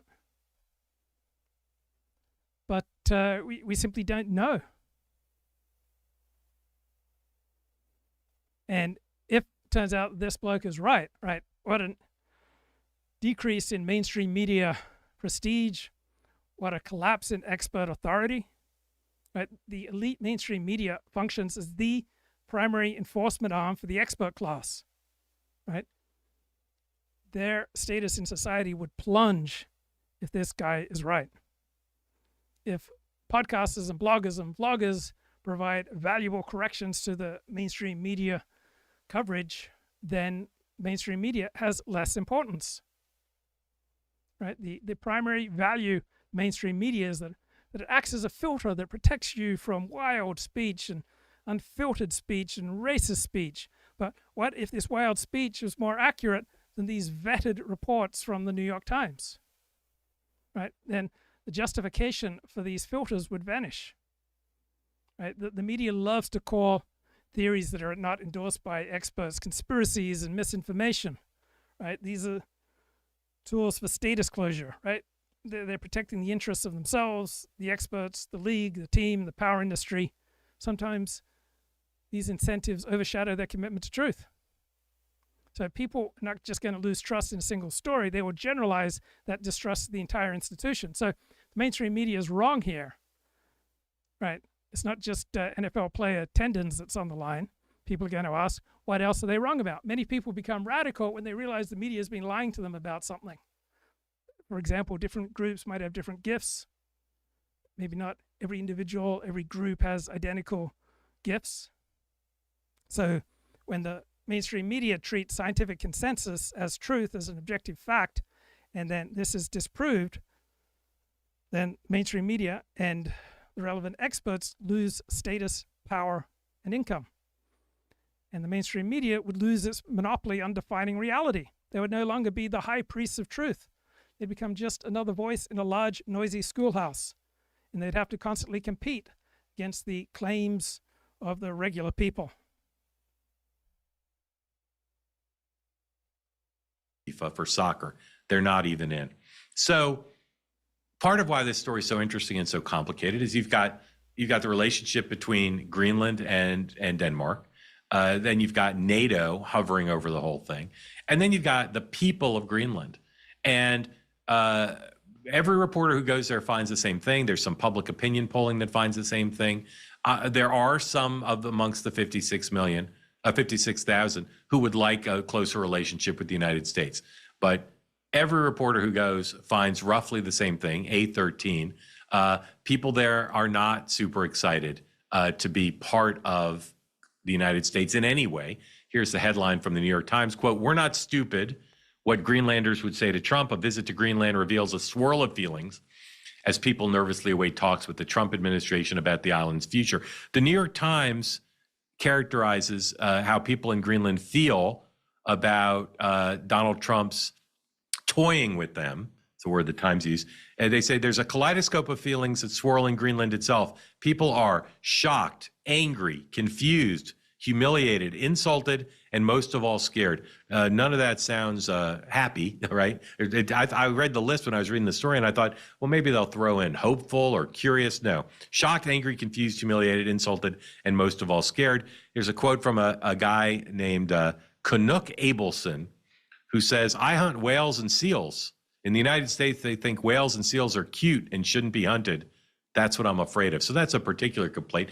Here is from the BBC, a number of sound bites from people. We used to call them man on the street. Now we call them people on the streets, the snowy streets from Greenland, talking about how they feel about the prospects of an affiliation with the United States or an invasion. S7, please. I don't want to be a part of U.S. and they should leave us alone. Cannot take our country. It's our. We need to get and stand together and fight for it. But to encourage to use your both ear wisely and speak less. We are not for sale. All right, you can cut out of this one because people on the podcast won't hear it. Here's more of the same. This is from the Telegraph. What if the reality is we live in a world where the strong take what they want and the weak endure what they must. So I claim to be all about truth that is acceptable for me in my situation to say out loud in public on a live stream without destroying my own life. If you have a strong in-group identity, that makes life more effective and more fun and more passionate, and it's usually a more adaptive approach to reality than not having a strong in-group identity, but there's always a price to pay. So what are the obvious truths to outsiders the various in-groups cannot publicly admit? So for modern liberalism, it is the power of biological reality, right? We're not born with a blank slate, right? Biological sex is fundamental. It's a dimorphic category. And admitting that biological sex has immutable consequences in sports, in safe spaces, in medicine, well, that opens a door to essentialist arguments that are historically used to justify sexism and transphobia. So, for the devoted member of this in-group, the moral goal of inclusion supersedes the empirical goal of precise definition. Then for American conservatives, even among the highly educated, right, accepting the social fact of evolution, right, is often socially damaging because it serves as a proxy for a larger cultural battle, right? You're surrendering to a secular materialist worldview that devalues religion and tradition and the divine spark in our souls. Think about academics and the arbitrariness of peer review, right? Academia presents itself as a meritocracy governed by rigorous objective standards. I remember my rabbi, he said if I was going to go to his shul, I'd have to submit to him being the editor of my blog. And he said, if you were writing for the LA Times, you'd have all these rigorous fact checkers and editors on top of you to keep you responsible. He was just tired of having to deal with complaints about my blogging. And academics often put forward the peer review process as the gold standard of truth and the only reliable gatekeeper for human knowledge. Now, sometimes peer review process is useful for getting more truth, and sometimes editors are useful. But peer review and editors are often a black box influenced by pseudo-power, academic rivalries, trendiness, data disclosure, right? Various elites protecting their own theories and their own interests. Many landmark studies do not reproduce, but they keep getting cited because they fit the dominant narrative. For years, we had all these tonsillectomies being performed, even though the evidence was overwhelming that they don't do good. So if academics were more open about this obvious truth, that their peer review process is flawed, is subjective, and that the entire justification for their prestige, their tenure, and their funding of this particular expert class, right, it will start to crumble. Silicon Valley tech bros, right, we're champions of user privacy and human connection. But these values are often fundamentally incompatible with their profits. So admitting that you are the product devalues their power would lead to more regulation and reduced profits. Same thing. They went and surveyed what people in the streets said, and I don't have any reason to believe these are misleading. They seem, by all the reporting, to be pretty representative of what people in Greenland think, which is no enthusiasm for this project. S12, please. A tweet about Greenland was the next target, so that was scary. I try to be pragmatic. I think there's a big loss of control in a sense of what's happening with your country, and that's scary.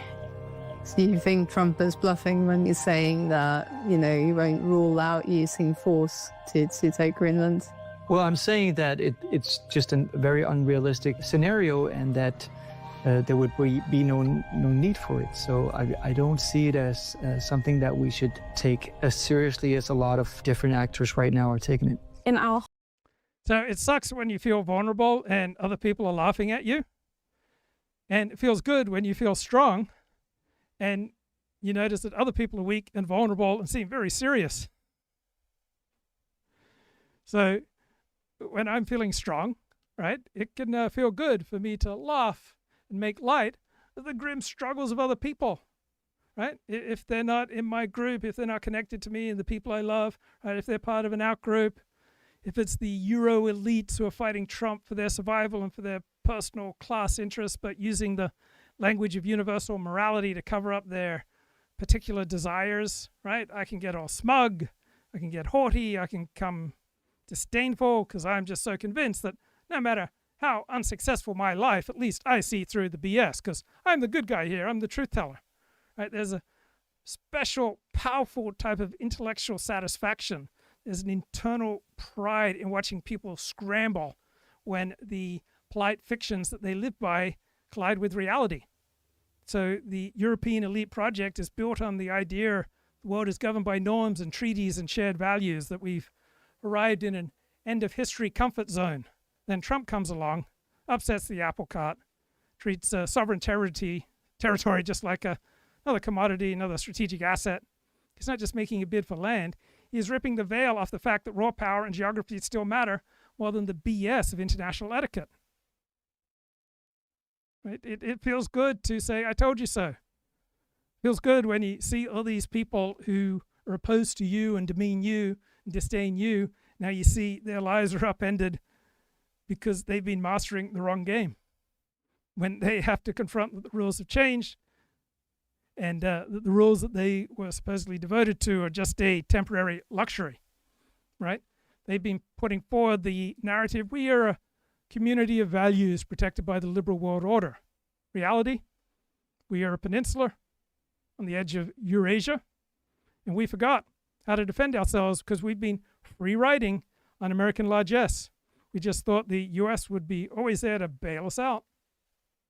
Home, my teenage daughter came to me and said, maybe we should, now it's time to move outside of Greenland, because she was scared of what's happening here. I never heard her say that before, so it was a bit scary to have this responsibility. It just cracks me up how much fun Trump is having pointing Canada and Greenland. Now, seriously, the Europeans are taking all this, right? They're just so dour. As a mother, try and be calm and say everything will be fine, even though we don't know what's going to. But I can't laugh when my survival or prestige or status or power or money is threatened, right? Then I become more dour too. Happen.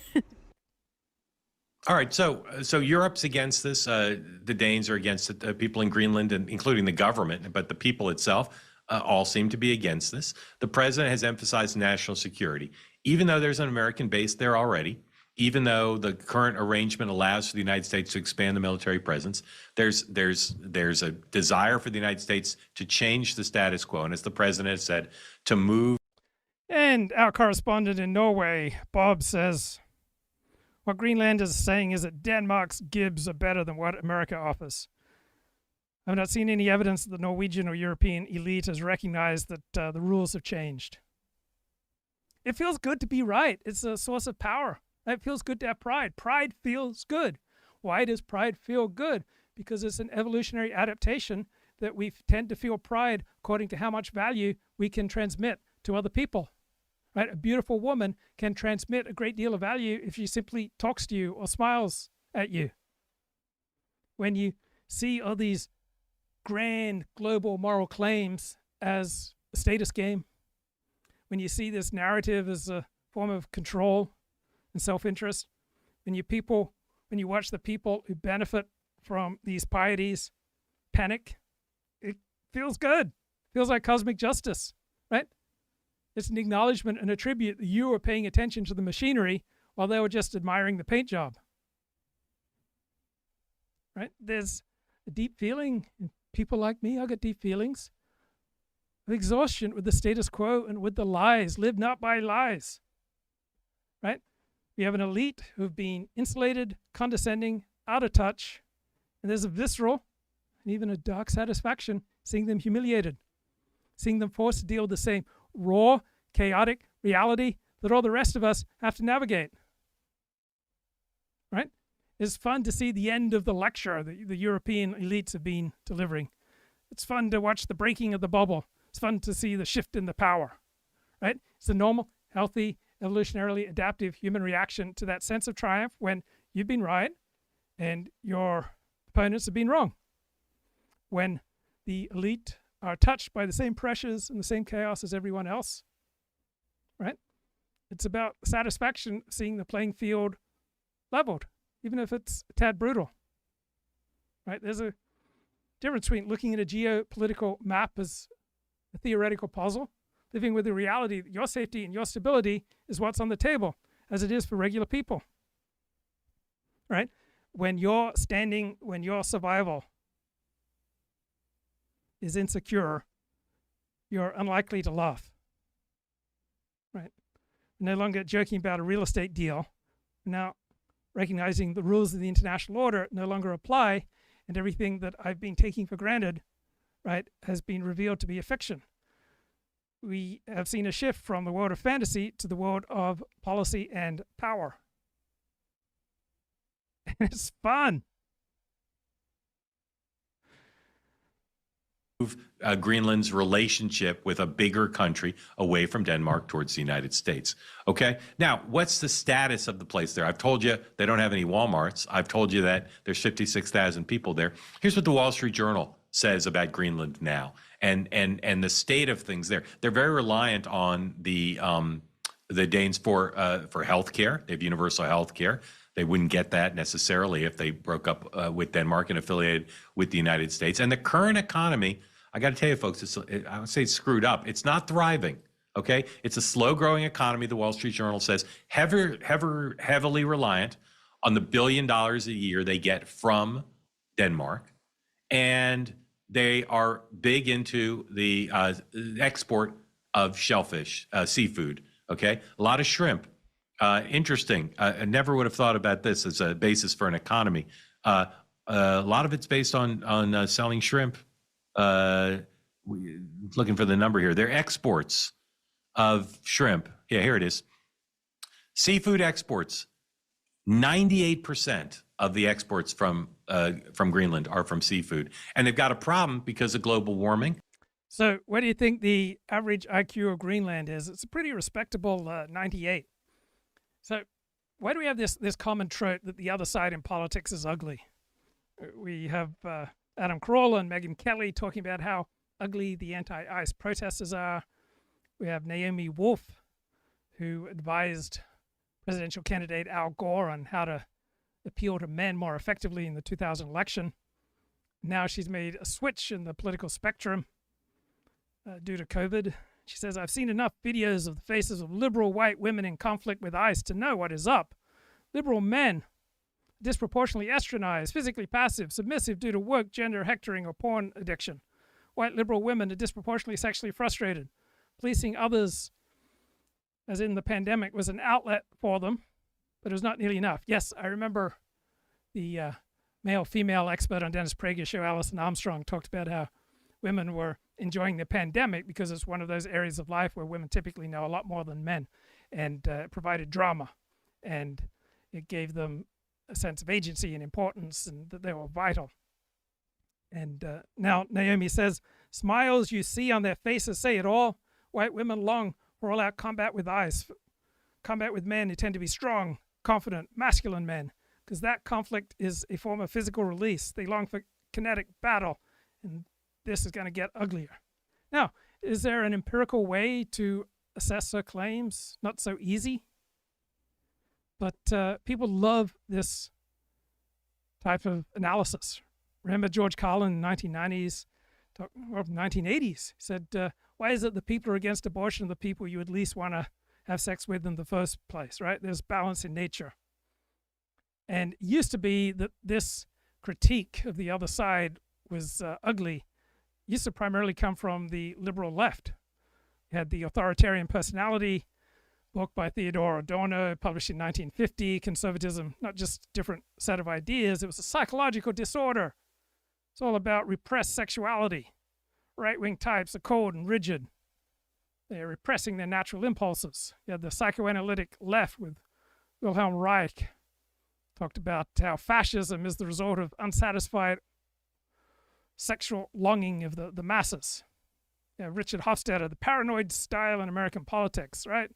Right-wing movements are driven by status anxiety. Then, 1979, the critique flips. Christopher Lasch, a man of the left who became a hero to the post-liberal right, published the book The Culture of Narcissism. And he says that liberal culture has created a new pathology, the narcissist.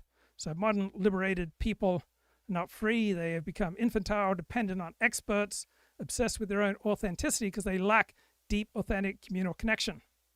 And he sees liberal political activism as a way for empty people to fill their empty lives with a sense of meaning that they can't find in their family and their work. So now we have the right taking on this critique of their enemies. And why is it so appealing, this type of analysis? Why is it so addictive? Why is it so enduring? It's a cheat code, right? You don't have to study law and ethics and economics. You don't have to research facts. You don't have to refine your logic. Just define your opponent with a pathology and you win by default. You strip them of their standing to speak. If a woman is only protesting because she's sexually frustrated, then her arguments don't matter. It's the unified theory. We love simple, overarching explanations for complicated things. The world is a mess of complications, of conflicting laws, grievances, incentives. So if you can just boil it down to estrogen and porn addiction and reduce massive geopolitical and social movements to a single biological drive, the world becomes legible again. You get a unified theory of everything. You get the magic key. You get an in-group high. Right? Political arguments are usually weapons where we denigrate the other side and we make our side feel better. Right? We love any argument, any joke, any insight that reinforces our superiority to our opponents. And there's a thrill in saying the forbidden truth, right? These arguments are low blows. They're pseudoscience, right? It shows that you have low status to make this kind of argument today. So you get to boost your ego. You get to create a us versus them dynamic based on health and vitality and looks. You get to replace messy data, complications with a simple visceral narrative. You get the ultimate ad hominem. You don't have to deal with the person's character or arguments. You attack their very being, their very biology. They can't defend against that. So if you talk about physiognomy and looks, right, this shows that you're low status, you're using pseudoscience. If you want to belong to the mainstream elite, you have no chance, right? Elite discourse prefers to focus on ideology and policy and systemic structures, not on biology. Right? Physiognomy and vitalism, these are 19th century racial and social hierarchies that the modern elite project has been dismantling. And our elite tend to treat the mind as a separate rational entity, separate from the body. So any suggestion that the body is driving the bus, well, the elite find that insulting to their perceived intellectual agency. There's less shrimp than there used to be. The three main big things that they send out are halibut, cod, and shrimp. And apparently the halibut and the cod are eating the shrimp now because there's more of them. So less shrimp, which they need to export. And again, very reliant. $1 billion a year is a lot of money that they get from Denmark. And here's a quote from the Wall Street Journal. Greenlandic officials quietly concede that in the short term, at least, anyone running this island is more likely to find themselves staring down a money pit rather than a gold mine. One more from the Journal. The island is one of the world's biggest welfare states, a vast expanse of ice-clad villages whose residents, reachable only by helicopter and prop jet, are nonetheless accustomed to the perks of Denmark's social democracy, free healthcare, robust schools. It could also take years and billions of dollars to transform an economy, again, where 98% of its exports are from seafood. Now, there's mining potential there, and the president and others have talked about that. And global warming, while it's hurting their seafood, it makes it easier to mine, right? Because a lot of the 80% of the country's under ice, more likely to be able to get there and mine if the ice is melting. Right now, Denmark provides half of the revenue that the Greenlandic government gets. It's 20% of the island's GDP. Here's what they pay for. They pay for police, courts, banking, and the healthcare and defense. That's a lot. And so if the United States, if the president gets his way and he takes the control of Denmark away, somebody's going to have to cover that stuff. And the question is do the United States taxpayers want to pay for it? Don't know the answer to that question, but it would be a lot. So what are people talking about? They're talking about no invasion, even though the president keeps threatening it. Stephen Miller has talked about it. Here's what the New York Times says as a possibility for changing things, which is what we have in a relationship with the Marshall Islands. Okay, Marshall Islands in the Pacific recently re-upped a relationship with the United States. It's called a Compact of Free Association. Okay, the government there is independent to the United States, so it's not a state, but it receives $115 million a year from the U.S. taxpayers. So Winston Churchill was not a big fan of the Soviet Union and of Joseph Stalin until these two groups were united by a common enemy, and about the closest, strongest, most powerful way to bring people together is to have a common enemy, right? That's what creates a strongly identifying in-group, when you can have a common enemy. By granting, in return, they grant America authority over defense. So piece of this is about defense, no question. But a piece of this is also about the economy. And what could we get there? There could be tourism there. There could be... So speaking of the economy, I noticed that worker productivity in the United States jumped about 4 or 5% in the last quarter of 2025. I mean, that's a massive jump that has huge implications for the American economy. I know that Australia's economy has had virtually no productivity growth in the last 25 years. Americans work harder and more productively than pretty much any other nation in the world. And I think it's reasonable to expect that the increasing implementation of AI is driving that productivity advantage. And there was a deeper, more profound point I was going to make, and I've lost it. I had the most noble of motives. The access to minerals, including those rare earth minerals that have become such an important part of America's view of the world in the wake of trying to make sure China doesn't have leverage over the United States. And then there's just the question of sphere of influence, of keeping China and Russia away diplomatically, economically, national security from this hemisphere. NBC says, A4, please, that if we wanted to just buy Greenland, if we wanted to say, not take it militarily, but say. So we're evolved to be tribal. We're profoundly affected by our social incentives, by our family, extended family, our tribe, our nation. And condemning identity politics is condemning reality, right? We're driven by our identity. Doesn't mean that our identity is immutable. It can change.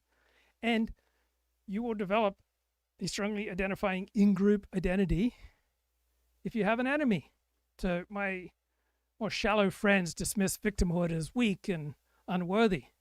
But the stronger your in-group identity, the stronger your sense of victimhood.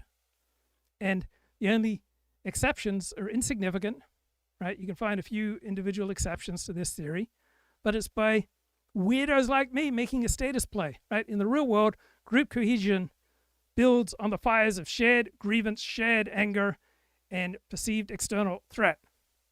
A robust in-group identity requires an enemy. To feel us, there has to be a them that threatens our prosperity, our values, and our safety. Right. When you feel embattled or threatened, if you feel that your group is being suppressed, if you feel that your group is the forgotten man, the silent majority, that taxpayers are being robbed, that believers are being persecuted, your victimhood will power your in-group identity. When you think that the experts are monopolizing resources and social standing and framing themselves as the party of truth and justice and everything beautiful, right, and you believe in the wisdom of the people, right, you're going to feel victimized and mad. And that will create boundary maintenance. That will create moral hierarchy. Your in-group is good. Your in-group is just because it's being targeted by the bad guys. And you can have all sorts of opposing groups using identical psychological frameworks to power themselves up. Right? Before a game, both sides are powering themselves up, telling themselves how wicked the other team is. So people on the left may well focus on historical and systemic victimhood. Conservatives may focus on elite power and cultural and bureaucratic victimhood, the deep state, the Ivy League elite. Both cases, the strength of the in-group identity is linked to the perceived injustice that your group faces. And without that friction, the in-group loses its definition and just dissolves. And one of the most powerful books on this is by Ronnie Goodman, Conservative Claims of Cultural Oppression, and the nature and origins of conservaphobia. So from a liberal perspective. There's no such thing as conservaphobia, that conservatives have no basis in reality of claiming oppression, but every group can find evidence that it is oppressed. So conservatives have recast themselves as an oppressed group because that gives them power and energy. It's hard to get anything done without energy. You develop a robust in-group identity, and then people outside of your in-group will become the other. And you don't have usually positive feelings. So conservatives will view liberalism as a totalistic worldview that tries to indoctrinate the populace and hector the good common people and marginalize thought criminals. So this creates excitement, creates high stakes, and it gives you incentives to fight back. So if you're on the right, you will likely dismiss progressive claims of victimhood as histrionics. But for your own group, you'll claim a highly rarefied Kafkaesque variety of victimhood. Right? So conservatives see their in-group as a repository of the authentic America that is being subjugated and dominated and raped by the unnatural and haughty civilization of the liberal elite. So gun owners, right, they feel this coup de camp against firearms. They feel they're the victims of snobbery. Homeschoolers, they are wary of the lust for control by progressives who want everyone to go to public school. Conservative Christians feel that the secularists in power. Small business owners feel they're being bullied by the government. Trump supporters feel the visceral contempt from elites, see them as bitter clingers and primitive throwbacks. Say to the Danes, we want it. Estimate is $700 billion. I don't know where they got that number in the scheme of things. That's a lot of money. 700 billion plus trying to make sure that people there are happy. People have talked about, Reuters has reported, the administration have discussed giving to win over the hearts and minds of people in Greenland, maybe giving them all some money. This story has come to a head because this week on Wednesday, as I said, Marco Rubio, the vice president, met with the two foreign ministers of both Denmark and of Greenland to try to win them over and have a conversation. Did not go well. Here is how the United States, there's some coverage. This is S1. This is how media around the world has been covering this story. S1, please. Junatsinni Danmark kiviillu uqaayartuutigineqartut USA mut ullumi ataatimiinnermi angunneqarput. Germany has announced it will send troops to Greenland for the first time, along with other European countries. It's part of measures to boost defense on the Arctic island, as U.S. President Donald Trump insists the Danish territory is essential for U.S. national security. But interesting to hear the foreign minister use that word conquer. That it is clear that the president of the United States in the year 2026 wants to conquer. The minister says it's totally unacceptable not to respect Greenland's territory. That's after he met with Vice President J.D. Vance for talk. There really is a sense of disbelief on the streets here in Nuuk that the Greenlanders have found themselves in this situation. We've just been driving around and seeing that there are fresh Greenland flags flying all over the capital. There's even 2 new flags flying over the EU building here in Nuuk. Now,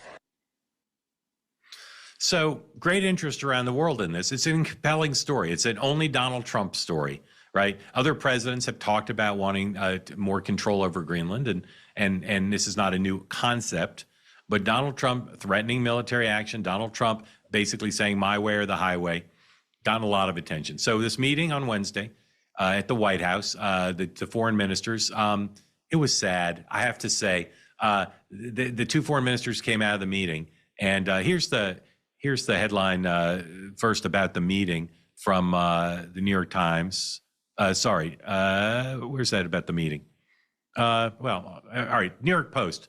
There are 2 parts of this that made me very sad in the aftermath of the meeting, where the Danes and the Greenlandic foreign ministers came out and they said, it didn't go all that well, but we're going to continue to talk. New York Post pointed out that the foreign ministers light up after high-stakes meeting. Watch this video. They come out of the meeting at the White House, and they both obviously have some sort of nicotine addiction, and they race to be able to smoke. Here it is, S6, please. This made me sad. I don't mean to look down on people who have tobacco addiction, but I found it a little sad to see them have to race out to get their cigarettes. Here it is, S6. All right, so you see him there leaving the White House. The guy's jogging. That's the Danish foreign minister. He's running. You think, well, where's he got to get to so urgently? And opens the trunk. They're putting stuff in there. Where's he got to go? Well, they got to get to smoke. So you see him sharing another cigarette with his Greenlandic counterpart. So you look at the looks on their eyes if you're not listening to the podcast, but you're watching. And then they spoke. They spoke at a press conference. They spoke. The Danish foreign minister was on with Brett Baer. Here he is. Here's some headlines. A14, Washington Post says that there's a fundamental disagreement. Still don't know exactly what was said in the meeting, what the president wants. Washington Post, Vance's Greenland. Bro, why can't you find the sunny side? Why can't you find the humor in this? Well, right, the difference between tragedy and comedy is time. Think about white nationalists, right? You got these marginalized people, often disparate, disorganized people who find unity through dealing with the shared enemy of multiculturalism and immigration. Think about racial and ethnic succession in a neighborhood, right? One group moves into a neighborhood, other people move out. White flight, blacks move in, whites run away. Think about conflict over turf. In all sorts of cities in Los Angeles, Latinos have been increasingly moving into dominantly black neighborhoods, and blacks have been forced out. Right? Not a lot of cohesion between American blacks and Latinos. Right? In professional offices in California, right, the professional elite, overwhelmingly white and Jewish, and the staff, overwhelmingly Latino. But Latinos are about half of California, but only 6% of licensed attorneys, tiny percentage of doctors and other professionals, black attorneys, about 3%, right? But the support staff, overwhelmingly Latino. And meeting ends with, quote, fundamental disagreement. Diplomats from Denmark and Greenland agree to set up a, quote, high-level working group, but said there was little consensus. Here's Mr. Rasmussen, the foreign minister of Denmark, talking to Brett Baer, S5. I mean, this is 2026. You trade with people, but you don't trade people. And there's a third way forward. And that's what we agreed today, that we will now set up this high-level working group. Yeah, a lot of powerful people have been deterred from doing what they want to do because they heard beautiful words and invocations of profound morality syllogism. To explore whether there's a way forward where we can accommodate, which I totally agree, the president's concern, and still respect, of course, the territorial integrity of. Yeah, nothing more exciting than respect for integrity and territorial integrity. That really gets our primitive evolutionary juices flowing. The Kingdom of Denmark and the Greenlandic people's right to self-determination. Mr. Foreign. So their press conference. Right, if you are going to a comedy club, right, you want to understand your genre, right? Trump is operating in a particular genre. I just think that his opponents would be more effective. They recognize the genre that he was operating in. Now, so much conversation about Greenland, and Mark Halperin here is going to give us the real deal. Conference was sad. They're clearly, have learned the lessons. If you want to deal with Donald Trump, you have to butter him up, say nice things to him, give him what he wants, but they can't give him what he wants. And you can understand why they'd be resistant. First of all, their people don't want to be part of the United States. Denmark doesn't want to give up the relationship. They don't know what's in it for them at this point. But also, they got a lot of people on their side. Okay, they got a lot of people on their side. NATO's against it. Denmark's against it. The people of Greenland appear to be against it. How many divisions does, how many non-American divisions does NATO command? Right, almost as many as the Pope commands. And this talk of a military invasion has inspired a lot of people in the United States to be against it. Here's Senator John Kennedy of Louisiana, a Republican, who is not high on a military invasion, to say the least. S8, please. To invade Greenland and attack its sovereignty, a fellow NATO country, would be weapons grade. It's not who we are as Americans. Now, I don't think that Trump's rhetoric and behavior is good. I think Trump is careless and disrespectful of our alliances, that we should put a little bit more effort into treating our allies with respect, because you never know when you might need them. Stupid. President Trump is not weapons grade stupid, nor is Marco Rubio. All right, so who else is against not just a military invasion, but just the whole concept of trying to strong arm Denmark into giving up Greenland and strong arming the people of Greenland? New York Post, not for it. A2, please. This is a headline of an editorial that ran after the meeting. Trump's Greenland gambit is a sideshow that the forces of freedom don't need. They're against it. Who's also significantly against it? The American people. Number of polls out this week suggesting there's no support for this. Here's Quinnipiac. They did a poll. Again, I could show you others. Power, foreign policy, the world structures are overwhelmingly run by elites, right? Popular opinion has only a limited effect, in particular with regard to foreign policy. Right? It's been decided by our elites that America will go to war on behalf of Taiwan, even if 99% of Americans are opposed. So not a big nexus, there's my fancy word, between popular opinion and elite power. The same thing.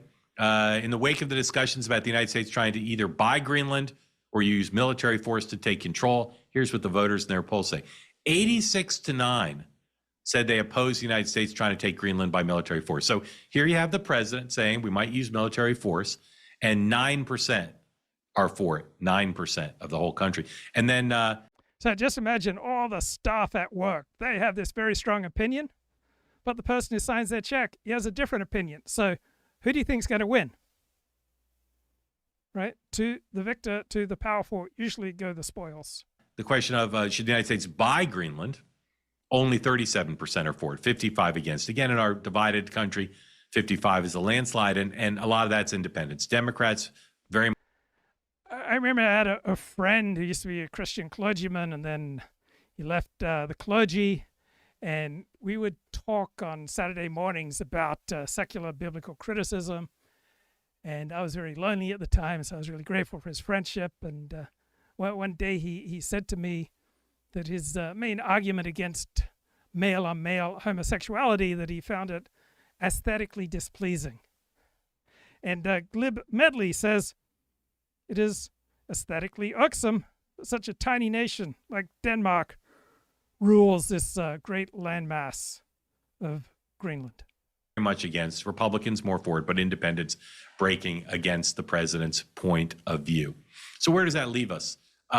This is a story that's, there are a lot of other stories in the news. We'll talk about it, some of them in a minute. But where we are is the president has no allies on this right now, right? Doesn't have Greenland, doesn't have Denmark, doesn't have Europe, China, Russia. Nobody else is for this. The American people are against it. Most people in Congress. Right. Most things go better with allies. Group strategy usually wins out over individual strategy, except for when it doesn't. Sometimes the desires and wishes of one person will be more powerful than all the groups in the world and their beautiful rhetoric. Congress are against it. Privately, Republicans would say they're against it. And it's a little confusing because what the president says he wants, which is a more robust defense capacity, he could get, because under the current agreement, the United States can expand its military presence. What I believe is going on, from having reported this out this week with a lot of people who understand how Donald Trump works, is he wants maximum leverage. We talk about Trump and leverage here all the time. He wants maximum leverage. He wants to be able to get what he can get in terms of economics, diplomacy, military, and at the lowest cost to the United States. And so I think what you're going to see is an effort to say, just how much public opinion does he need to move, particularly in Greenland, to force the hand? And you saw in the sad sack reaction of the foreign ministers from the two countries, from Denmark and from Greenland, they know they don't have a lot of leverage. They know that if the president wants to force this, they're going to have to give something up. And I think you're going to see a relationship where Denmark is still connected to Greenland, as they have been for centuries. The people of Greenland are made better off economically, or at least have that hope.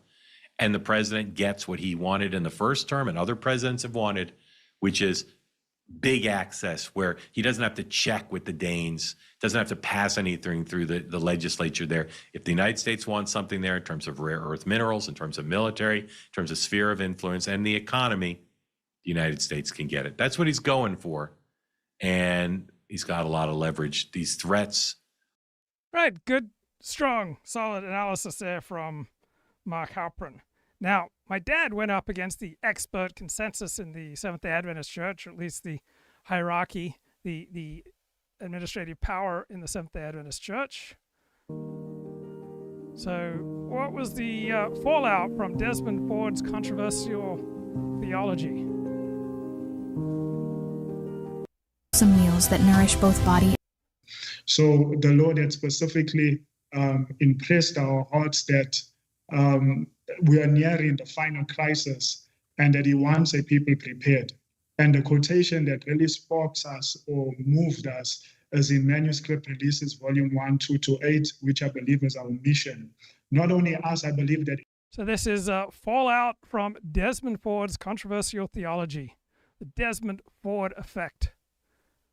I remember delighting as a teen when I'd ask strangers what they thought about Desmond Ford, because my father was a highly controversial figure. So I'm curious what the messages of Present Truth Ministries have to say. Every Seventh-day Adventist, this is our mission, to prepare people to stand true to God. So groups have stated missions, and the practical reality of most members of the group is often different from the words in their sacred text. So most Seventh-day Adventists are not particularly passionate Adventists. Most Seventh-day Adventists are in it for the lifestyle. There are three types of Seventh-day Adventists, right? There are lifestyle Adventists, are probably a majority. Then there are evangelical Christian Adventists who feel a great deal in common with other evangelical Christians. Then there are traditional Adventists who are the most intense, most devoted, most willing to sacrifice. And these blokes are from this intense, traditional, distinctive core of Seventh-day Adventists. During the investigative judgment. And this is the purpose in which I believe we exist as a ministry. I believe every ministry should exist for preparing God's people for what is to come. And obviously reaching the world as well. Right. Yeah, so that's basically... As we understand it. Now, when we say the spirit of prophecy, some people argue and say, oh, you're Adventist, you say Ellen, you call Ellen White spirit of prophecy. Okay. We believe she had the gift. We believe she had the gift. So from a secular perspective, right, the Seventh-day Adventist Church was largely inspired by that rare thing in religious denominational history, a woman who inspires and dominates the early years of a particular denomination. And from a secular perspective, Ellen G. White was an epileptic who had epileptic fits and visions that just so happened to coincide with what the church elders had already decided, that she would preach the virtues of vegetarianism while eating meat herself, right? I was raised on the Talmud of Ellen G. White. She would promote abstinence from alcohol while she would drink alcohol herself.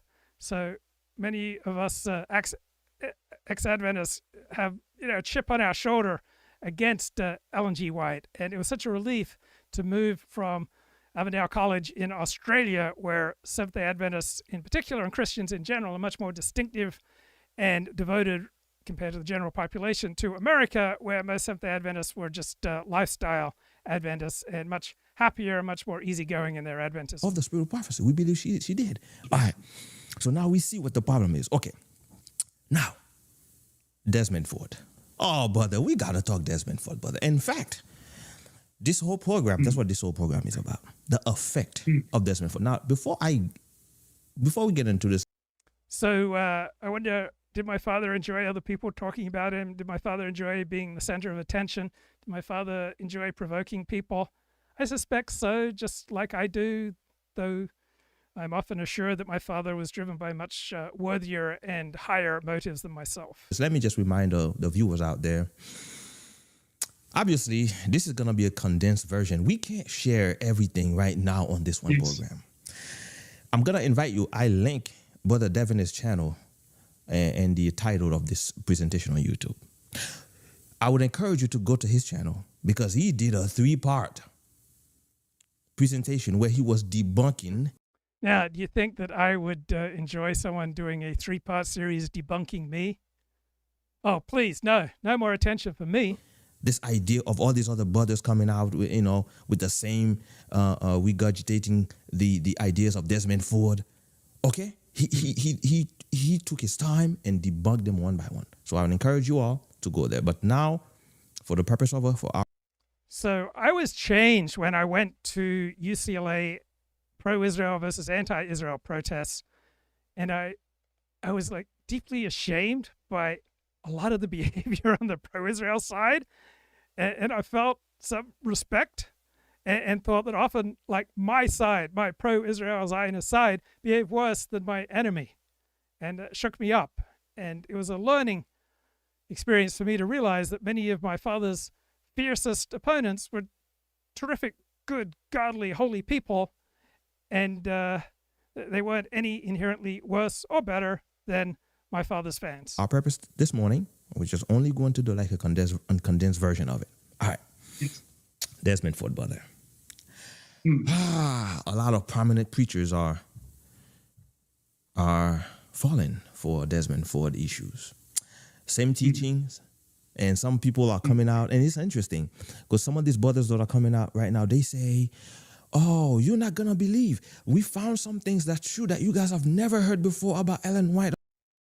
So if you're an intellectual, right, you want to find ways to stand out from the masses. If you're an aristocrat, you want to stand out from the masses. If you're a Seventh-day Adventist intellectual, you want to stand out from the masses. And my father was a useful vehicle for many Seventh-day Adventist intellectuals to stand out and be special and have assurance of heavenly salvation and have contempt for church leadership. So because I often lack good judgment and common sense, I turn for wisdom and guidance, not just through prayer to God, but also through chatting with Gemini, the AI chatbot. And Gemini lets me know that I am navigating the complex legacy of my father, that my journey from revering my dad to viewing him as a nutter mirrors the bloody battle between established authority and wild counter-expertise that I often talk about. Maybe I am driven to these topics for certain personal reasons. When I was beginning my studies at UCLA, my father was the central figure in what many consider the most significant crisis in the history of the Seventh-day Adventist Church. My father was the counter-expert. He challenged the church's monopoly of knowledge regarding the heavenly investigative judgment and the events of 1844. The church's expert class, the dictatorship of the experts, used social control and traditional interpretation of text to protect the Seventh-day Adventist Church's identity. My father, like the bloggers, created a folk sociology of knowledge, right? Even though he had 2 PhDs from secular universities, but he argued that the official doctrine was a historical contingent necessity rather than a biblical milestone, that it didn't come from God, that it came from man and it was flawed. He would analyze the flawed human motives behind this historical necessity and why the church held on to a doctrine that lacked scriptural support. I don't know about you, but nothing bothers me more than a theological doctrine that lacks scriptural support. And the Seventh-day Adventist Church's 1980 dismissal of my father from the Adventist Church ministry, what you have here is a textbook example of status closure, right? Professional groups, religious groups protect their authority by excluding voices that threaten the group. Church leaders concluded that while my father asked the right questions, his answers were wrong. This created a validity gap. And some people or the church refused to engage with my father's 991-page document that my father paid me 5 cents for every typo that I found in that document. I'm not sure I found a single one. So church leaders, like elites in general, fear that uncontrolled public discussion will lead to intellectual, spiritual, theological anarchy. So my father's wild speech, and Good News Unlimited, right, was the ranting of the ignorant. That would be a trad Adventist reaction. About this movement, I'm going to blow your mind when I share it with you. No, brother.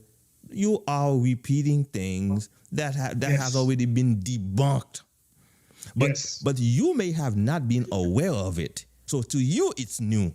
So therefore, you think it's new to all Adventism. I know there's a brother, and I say this respectfully. We're talking about Brother Ryan Day. Respectfully, we're not attacking him as a person at all, but we're talking about the things that he said. There was one of his videos. I think his first video came out. He said, "Oh, I got some things. Once I showed them to you, you never knew that they existed about Ellen White," and then started showing them. I'm like, "Wait, brother, what are you talking about? None of this is new. None of this is new. You." So everybody wants to feel special. Everybody wants to feel that their group occupies the most significant place in the universe. And thank God for Jews that we have the Anti-Defamation League protecting us and protecting all good people. Now, one of the main obsessions that the ADL has been trying to get Tucker Carlson silenced. You just heard at the beginning Jonathan Greenblatt demanding that. When he was at Fox News, the ADL was on a constant crusade aimed at the Murdochs, Fox's advertisers, Fox's affiliates, to try and get Tucker Carlson fired for quote-unquote anti-Semitic speech. They were obsessed with it. Here is an article in the Washington Post. ADL demands Fox News fire Tucker Carlson over anti-Semitic trope. This has deadly significance. This was April 12th, 2021. And then CNN, Brian Stelter in particular, hosted Jonathan Greenblatt because he was so excited to be able to call Tucker Carlson anti-Semite and racist, and to have the ADL blame Fox for tolerating Tucker's anti-Semitism. And Jonathan Greenblatt went on CNN and talked about how Fox is incredibly immoral for keeping Tucker Carlson on the air. Listen to this. Right. And, people like Lou Dobbs on the Fox network or Glenn Beck before him got great ratings with their wild, racist, and ugly conspiracy theories. So what do we want Fox to do? I mean, first and foremost, Tucker has got to go. Again, I think it is a risk, not just to the corporation. Do you hear every time they're speaking, they speak in the language of command and imperative? Like when they went before Congress and said the ADL instructed Congress. Here he is saying Tucker has got to go off Fox. Like, who is Jonathan Greenblatt to determine the rules of acceptable discourse in America for Americans? Tucker was the most popular cable host by far. Bro, we have to have the elites regulate speech so we don't have anarchy. Come on, bro. And Barack Obama, he wanted to renovate the short 9-hole South Shore golf course in Chicago into an upscale 18-hole, but the main golfers on the south side, they made a big stink.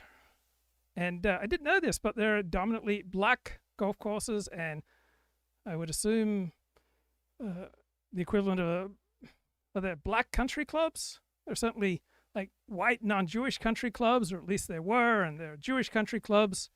According to Saylor, the black golfers on the south side of Chicago made enough of a stink about Barack Obama's plans. They preferred to have 27 short, easy, cheap holes of golf to 18 holes of spectacular but expensive golf, just like the elites would like us to listen to spectacular and expensive, intellectually expensive, cognitively expensive classical music. Why are we listening to short, easy, cheap, accessible rock and roll? So apparently there's the traditional black Langston golf course in Washington, D.C. So apparently most big cities have a municipal golf course that is tacitly the black country club, and then there is the white golf course. My God. And the character of a golf course will change the price, right? You want a championship excellent course with deep rough and lightning fast greens. Less fun for the average bloke who just wants a cheap, quick round. Are in the history of the medium, Americans wanted to watch him, and they were. But because he strays from what the ADL thinks is the proper lines for how you can talk about Israel, now Fox has to fire him, or they'll go after Fox's advertisers and shareholders and affiliates. Yes, that's exactly what they're saying. It's a risk to our society to be promoting these anti-Semitic and racist myths that literally were used by people on January the 6th to try to not just interfere with the election, but to murder lawmakers. I mean, All right. So, as it turns out, just like Mark Lamont Hill and so many other people, the ADL demanded to be fired. Tucker did get fired by Fox News in 2023 at the height of his ratings. That's a good thing. We need less speech. We need more regulation by experts to protect the ordinary man. Success. And here's the Times of Israel. ADL hails Fox News for the long-sought ouster of Tucker Carlson. Now, I think much of what Tucker has to say is idiotic. Right? I think Tucker's gone in a conspiratorial, low IQ direction that he is seeming less impressive with each passing year. So I'm no big Tucker Carlson fan. At times, though, he's courageous and a truth teller. And much of the time, he pushes low IQ nonsense. U.S. Group head says TV anchor, who was network's most watched host, used his primetime show to spew anti-Semitic, racist, xenophobic, and anti-LGBT hate to millions. Yeah, the Anti-Defamation League doesn't care about racist, xenophobic, anti-LGBT. You can be as anti-LGBT as you want. Do you see the ADL ever calling for Matt Walsh to be fired by the Daily Wire? One of the most obsessively and psychotically anti-LGBT commentators to exist in American media in a long, long time. Like his obsessive focus. Of course not, because he's not a critic of Israel. They don't care about anti-LGBT or anti-racist speech. I've always said. I think I have to hand it to Glenn here. He's got some pretty sharp critique. So a lot of what I believe is contradictory. And so I love the evolutionary psychology perspective on life. I love the traditional Orthodox Judaism perspective on life, and they certainly seem to clash. Right? How do I reconcile David Pinsoff's evolutionary psychology? David Pinsoff is a professor of evolutionary psychology at UCLA. He writes this fun blog called Everything is BS. I revere traditional Judaism. They both make sense to me, but I live in society, and to society, these two perspectives contradict. So how do I navigate this? How do I explain it? Right? We have a fascinating intellectual challenge here. And as I don't have kids, I've got to find my excitement where I can get it. We have oil and water, right? We've got one side saying that our most sacred motives are cynical, status-seeking evolutionary adaptations. The other side posits that these same behaviors are divinely commanded acts of objective, universal, eternal moral worth. How to reconcile? So, it's possible. David Pinsoff has a sober view of human nature. Traditional Judaism has a sober view of human nature. Right? We hold opinions frequently not because we seek truth, but because they are useful. They signal loyalty to our alliance.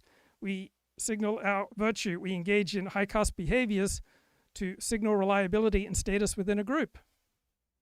And the reasons that we give for our actions are often just press secretary justifications for our deep-seated evolutionary incentives. So you can accept David Pinsoff's view that religion operates as a status signaling group cohesion machine, and that Jewish law is an honesty signal. Right? It is difficult, it is challenging, it is painful, it is costly, so only a truly committed member would observe it. Right? So from a David Pinsoff perspective, you keep kosher to signal that you are a reliable member of the tribe.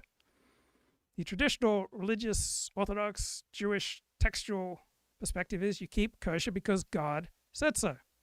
How do you synthesize these? God designed the world so that the path to holiness uses natural, social, and biological hardwiring inside ourselves. Beautiful synthesis. What about truth versus utility? So Pinsoff says opinions are BS. They're just tools for social navigation. They're not about truth. Well, it's a similar approach to the late Lord Rabbi Jonathan Sachs, who argued that science and evolutionary psychology is about explanation. Religion is about interpretation. So from the secular perspective, our conscious mind is a press secretary that spins our selfish motives into a noble sounding one. In a religious context, you can pivot. Even if your subconscious is seeking status or safety, your conscience can push you to align that with the will of God so that your free will and your religious merit coincide. So you can humble yourself to accept reality with David Pinsoff's Everything is BS lens that checks your human tendency towards pride. When you feel holier than thou, remind yourself that your brain might just be chasing a status jolt. And you can use traditional Jewish text and practices to provide the moral guardrails that evolutionary psychology lacks. Evolutionary psychology is descriptive. It tells you what you are. It isn't prescriptive. It doesn't tell you how to be good. You can acknowledge that you are a biological creature with all sorts of BS incentives, and you can choose to channel these incentives into a community and a tradition. And in the Tanya, which is philosophy of the Chabad-Lubavitch movement of Hasidic Judaism, it's a recognition that we have a dual soul. We have an animal soul and a holy soul. The animal soul is driven by self-seeking, self-preservation, status, and survival. It's the biological engine described by evolutionary psychologists. We also have a divine soul that transcends or has the potential to transcend. So we don't need to deny biological reality. We need to harness biological reality. If your biological reality seeks status in your tribe through the practice of ritual, you can take that biological drive and use that status seeking to serve God. Rav Kook, first chief rabbi of pre-state Israel, was quite open to evolutionary theory, as were many 19th century Hasidic rabbis. He liked the idea of the world developing on a ladder. So just because we have religious structures and incentives and practices that evolved from more primitive and more primal social alliances doesn't make them any less real. It means that God may use the natural laws of evolution to build the vessels through which we access God. So you can use the everything is BS lens to stay grounded. Stop getting disillusioned when you see political maneuvering or social gatekeeping in religious spaces. And you can see your own community as more than just its failures. So even if the delivery system, the social structure, is subject to status seeking, the content, the Torah, the divine commandments remain the objective goal. Right? You can use the cynicism of evolutionary psychology as radical honesty. You can use the Torah to redirect your energy towards an honest signal of true sacrifice, kindness, and intellectual integrity. You can accept that your biological machinery is status-seeking and self-serving. And by accepting that reality, you can then open yourself up to pursuing a deeper and more authentic traditional practice of Judaism. You don't have to pretend that your innate instincts are purely altruistic. You can acknowledge your animal soul and then choose to conduct yourself according to the will of God. The absurdity of all of this, but we're starting to get political data in on it, and it's not great. Not great. Here's the YouGov Economist poll on the ICE shooting, dated, it was taken over January 9th through the 12th. Did you see any of these videos of the shooting of this woman? 69%, yes, I've seen it. Based on what you know, was the shooting justified? 30% justified, 50 not justified, 20 not sure. Is ICE making Americans more or less safe? 34% say less safe, 47% say less safe. ICE is making us less safe. And 34% say they're making us more safe. Would you support or oppose abolishing ICE? Support 46%, just 4 points short of 50 say we want to abolish ICE. Oppose 43%. I mean, that's just not good. A survey they had done just the day before asked, do you think ICE should face criminal charges, the agent for that shooting? 53% say yes, just 30% say no. And now here's Harry Enton on CNN here in SOT 31. Look at where we are today. We're talking about a negative 17-point approval rating. That is a 17-point drop from where we were during Trump's first term. Look at this, 51% making those cities less safe. His net approval rating, according to our CNN polling, was at plus 3 points on the positive side of the ledger. But look at where it is now. It is way underwater March. at 16 points on the negative side of the equation. That is a 19-point drop in less than a year's time. The bottom line is this. On ICE immigration. and Trump are losing the argument when it comes to the American people. They don't like this immigration enforcement, and it is costing Trump political points at this time. Caitlin. One more piece of data, Adam. Dave Wasserman just tweeted out that the new Cook Political House rating, where they take a look at all the races coming up in the midterm, has just changed. 18 races have moved in Dems' direction, including 4 key races, which have been. So you don't win by going to war with reality. And I think Megyn Kelly is accurately describing a painful piece of reality for those of us who are passionate about enforcing our immigration laws. So no political issue in the United States is more important to me than restricting immigration. All my instincts are on the side of ICE. But I read the Wall Street Journal and the New York Times and the Washington Post, and against my prejudices, I notice this growing consensus both by experts and by the American people that ICE isn't playing fair. So my populist side believes that wisdom resides with the people, and the American people now seem to be fairly clear that they think ICE, Immigration and Customs Enforcement, is out of control. And this is a challenge because MAGA is fueled by populism, which claims to empower the people. And here is given unprecedented power to a federal agency that many people have come to fear and distrust. Right? You almost never see an agency's public standing crater as quickly as ICE has over the past year. Right? Populism loves strength, but when that strength manifests as masked agents in local neighborhoods or the accidental shooting of civilians like Renee Good in Minneapolis, more people start to see ICE as a threat to their own peace and order, and I'm on the side of ICE. But this is a painful reality. MAGA is fueled by distrust of the administrative state, distrust of unelected bureaucrats. Populism requires an enemy, and the idea that the enemy was primarily the illegal outsider drove Trump's electoral win in 2024. Now the enemy is ICE in the eyes of many Americans who are not liberal or conservative. So how will middle-of-the-road Americans eventually view ICE? Will they see it as just another part of the deep state that you were told to despise? Been moved from lean Republican to toss-up. Now, this could be directly related to what we're seeing in Minnesota and the propaganda being pushed by the mainstream on it. Could be related to Venezuela, where some 57% say they're unhappy with the decision to, quote, run Venezuela. So I don't want to blame it all on what's happening with ICE. But it does look like I call it disinformation that's being put out by the media around this ICE shooting may possibly be having an effect. I don't know. To what do you attribute? I don't think it's disinformation put out by the media. I think people are reacting to incentives embedded in reality, and I wish it wasn't true. But this is a painful part of reality for immigration restrictionists such as myself. The fall in support for Trump on immigration, which was positive, as Harry Enton points out, in March, and now is 16 points underwater. That's a 19-point swing down into the negative, and those numbers from YouGov on people's views of this shooting.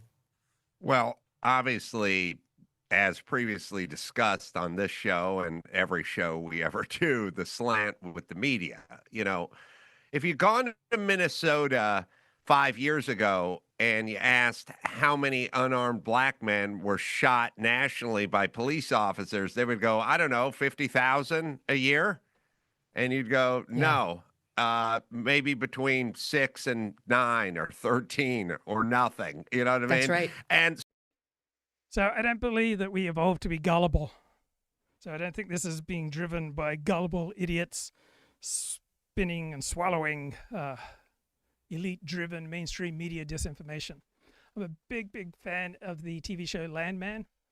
It's one of the only shows that I watch the credits. I love the spare music and imagery, the large, open, lonely spaces in Texas. Love this show. There is a show called Landman, which is getting all sorts of buzz. And it's like a non-woke show where they're kind of taking on issues of the day from a I think I love pretty much everything by its creator, Taylor Sheridan. non-woke perspective, which is great because you don't see this very often. And they took on the issue of they, them people coming into the lives of young women like yourself in the following clip. Let's watch it. I'm pagan. I'm Ainsley. Pagan. Pagan. Like the godless religion. It's actually Latin. Means country dweller. Are you from the country? I am from Minneapolis. So what are your pronouns? My pronouns? Oh man, don't hit me with a copyright strike, bro. Don't strike me, bro. Well, I hope that's pretty clear. Yeah, I don't make assumptions. You could identify as a sunflower. You know, I've been told I look like one. I use they, them. You know, I'm afraid to play anymore. I'm going to give in to my fears. Skip to the commentary. I like Ainsley. This is a Taylor Sheridan production who did Yellowstone, so he's great. Your thoughts on it, Isabel? Is this like out of left field, this never happens? Or like, is this a Hollywood fantasy that somebody would wind up being roomed with a they, them? No, not at all, actually. When I saw this clip, I actually confess I haven't watched Landman yet, although seeing these clips going viral really makes me want to watch the show. This is about a daughter of the main character who has moved into her dorm at Texas Christian University there in Fort Worth, Texas, and all of a sudden gets paired up with this non-binary, insufferable person. The clip is much longer. It's like 4 minutes long, going super viral on X, talking about how you can't bring any animal products into the room, don't bring your leather shoes in here or any meat because I'm vegan, don't play any music, address me by my pronouns, and of course this person's from Minneapolis. It's so... Okay, how's my sound quality now? Is it a blessing to strike or not to strike? Looking at Fox News right now with regard to Iran, I don't have a strong opinion. Emotionally, I would love to strike and blast the mullahs to hell. Not sure it's in America's best interest. So beautifully written. But what's crazy is I'm watching this clip go viral and I'm remembering countless stories that I have heard from current college students all over the country that this... So one thing that bothers me, triggers me about the furor over ICE is that I was raised to follow safety first. And I think this is a middle class thing. It's an academic thing. I grew up on Seventh-day Adventist college campuses, and it was just ingrained in me, if there is violence or the potential violence, the wise man gets the hell out of there. And the more you've got to lose, right, the more incentivized you should be to get the hell out of there, meaning that the people hang out in these violent and potentially violent confrontations with ICE are going to be overwhelmingly marginalized losers like Antifa. So that's my prejudice. This probably feels like a documentary for them watching this because... So I was raised that it's much better to suffer a loss of honor and avoid a fight. But then at age 14, we moved to Auburn, California, a redneck community filled with Aggies. And first time I encountered, I think, the Scots-Irish in large numbers. It was a commuter community. People were fleeing the diversity of big cities. A lot of first consistent anti-black prejudice that I had encountered. And at the same time, the children of these people often had romanticized views of black people, and there were tobacco chewing Aggies who were not averse to fisticuffs. It was a culture shock. So from my stay away philosophy, right? A crowd is unpredictable. You don't want to lose control of your environment, right? You don't just account for your own actions. You have to take into consideration the potential actions of everyone else, the police response. My father told me if I walked by a lawnmower to guard my eyes, to shield my eyes. My parents told me if there was any potential that I might see a naked woman, to guard my eyes. Right? I was raised to avoid violence. I can't believe people would voluntarily seek it out if you have people you love and things to protect. So I came from insulated academic Seventh-day Adventist college, show up in Auburn, rednecks, big culture shock. Right? People who would seek out fights. Right? I met blokes who thought their honor was more important than the risks that came with getting into a fight. Chat says, sounds fine to me, but that said, I have the audio turned off, so I'm just watching the video. So most of the time when people comment on the sound, it's on their end.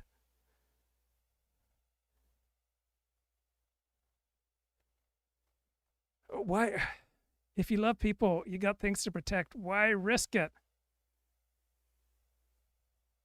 I hear this exact same story told over and over and over again when I speak on hundreds of college campuses across the country. This is the reality of what the college experience has become because of the woke radical left. But I love that this character's response is just, yeah, I don't have time for all of that hoopla. And I think what you're watching now with Gen Z is moving on and saying, enough, we're not doing this anymore. Truly. I mean, that has to be the response. It's a no. Like, I know a friend who's a teacher, and this teacher was like in a room where one of the students was like going by something like a mood ring to determine whether this person was going to be a he, a she, a they, them, furry, whatever. So the Fifth Column podcast is no longer going to appear on Megyn Kelly. So one of the best movies I ever saw in the news business was from 1987, Broadcast News, and the Albert Brooks character says, I've been offered a job at the LA Times. It's a nice, comfortable coffin. And then he has a warning about how standards slip. What do you think the devil is going to look like if he's around? He will look attractive. He will be nice. He will be helpful. He will get a job where he influences a great God-fearing nation, and he will never do an evil thing. He will just bit by bit lower standards where they are important, just coax along, flash over substance, just a tiny bit. And there's some other quotes that I love. The Jane Grey character says, "It's always must be nice to always believe that you know better, to always think that you are the smartest person in the room." This is one of my big flaws. Just constantly think against all evidence that I'm the smartest person in the room. And then the Albert Brooks character says, no, it's awful. And then he concludes, you'll never know the pleasure of writing a graceful sentence or having an original thought. Think about it.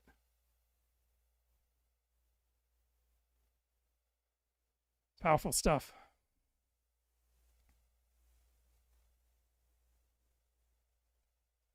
And she was like, pick one. You get one. That's it. That's the only way through this nonsense. Like, I'm not doing they, them. You pick one. And frankly, the only one I'm really going to go with is what the obvious biological pronoun is. But you guys have to deal with a lot. I'm sorry, Hayley. I feel like it was much simpler back when I was in college in late 80s to the early 90s. It is much simpler, or it was much simpler. I will say I was randomly paired with a roommate freshman year who had an imaginary friend. I would take. Just imagine getting paired with 40. So Fifth Column no longer appearing on Megyn Kelly because she refuses to condemn Candace Owens. And I have mixed feelings because the real world, you are rightly, accurately judged by the people you hang out with and talk to and do shows with, right? It's probably about the easiest and most accurate way of judging someone, who are their friends. On the other hand, the theatricality and the attention seeking in this rubs me the wrong way, right? We got a group of people on the Fifth Column podcast, one who was a longtime acquaintance, an LA friend, Matt Welch, right? Great bloke, good friend, kind. So you got this podcast, right, making this public declaration. They will no longer appear on Megyn Kelly. It just feels performative, right? They claim to despise performative outrage, and then they perform performative outrage. Right? They're not just letting a professional relationship fade. They're actively using the breakup to reassure their own tribe, their own audience, their status peers that their hands are clean. So I navigated over to the Fifth Column Substack, and it says, your weekly rhetorical assault on the news, the people who make it, and occasionally ourselves. Methinks they claim too much. Perhaps a more accurate description would be da-da-da-da-da, but never to the extent we risk our own status. Right? I agree, Candace Owens is off a rocker about many things, such as Jews. I just don't thrill to this social pressure to issue condemnations. Tucker Carlson, Candace, Trump, they all grew their audience by dumbing down their message, right? They speak fluent prawl. It's not my choice. I don't admire this. I don't have their success. I wanted to be a preacher like my daddy. I wanted to be a big, powerful bloke like Dennis Prager who made moral pronouncements. What stopped me? Was it my noble commitment to truth? No. What stopped me was that the tension between the flawed reality of my life and the nature of my aspirations became unbearable. So I said, oh, I'll be a different kind of hero. I'm going to become the hero who explains the world more than judges the world. This rhetorical assault on Megyn Kelly by the Fifth Column, it feels like a choreographed sparring match.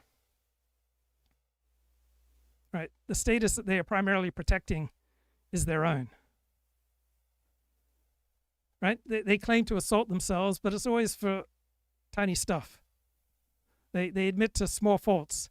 They try to claim, though, this huge reservoir of honesty that they can then use to avoid admitting larger structural denials of truth.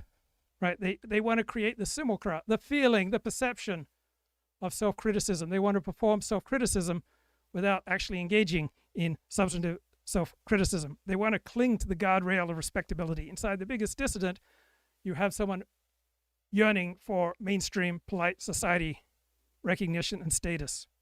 Right? They wanted to really assault their own status. That would mean they would question the very meritocratic and liberal myths that they use to justify their own positions as elite sense makers. Right? They are engaged in status protection, which is adaptive. We have this impulse for adaptive evolutionary reasons. When the association helped them, they engaged. Now that the status costs are being associated with her and her brand of fluent MAGA populism is rising, the cost is rising, they're now making the principled decision to distance themselves. And I recognize it. I think there's strong arguments for it. My own experience shows you what happens when you differ with your tribe. You lose your tribe.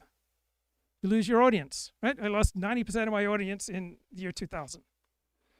In 2007, in January, February, I was being interviewed by Los Angeles Daily News journalist Tony Castro, and he just said, by the way, I noticed that our mayor, Tony Villaraigosa, has stopped wearing his wedding ring the past 8 months. And I checked up on it, saw it's true. I published about it and became probably the #1 news story in California that year. Now, journalists knew about it. They just didn't want to write about it. Right? I just relayed a tiny fact that forced a change in reality. The Fifth Column provides critique. They provide a linguistic performance that leaves the world exactly as it is, but it makes the participants in the audience feel more sophisticated for having discussed it. Right? They focus on narrative and media criticism, so they ensure that their battle stays on the field of words, where they are masters. They don't deal in outcomes and reality where data like the persistence of tribalism or the failure of assimilation might hurt them. Right? The Fifth Column stands for high production value, subscriber expectations, social standing. They're not going to risk that for truth. Right? The Fifth Column rhetorical assaults look to me much more like a rhetorical massage for their own class. Now they are trying to retroactively sanitize their brand. They wanted all the benefits to be gained from going on Megyn Kelly, but now they no longer want the cost. So phase 1, growth. They used Megyn Kelly to gain new followers, move into a larger media lane. Phase 2, pivot. They're drawing fire from the high status circle that they crave adulation from. So they denounce Megyn Kelly, show that they haven't sold out. Right? It's histrionic, contradicts their own state of philosophy of principled sanity in talking to anyone. But if they were interested in truth and explaining reality, they wouldn't need to announce this boycott. They would simply go follow truth.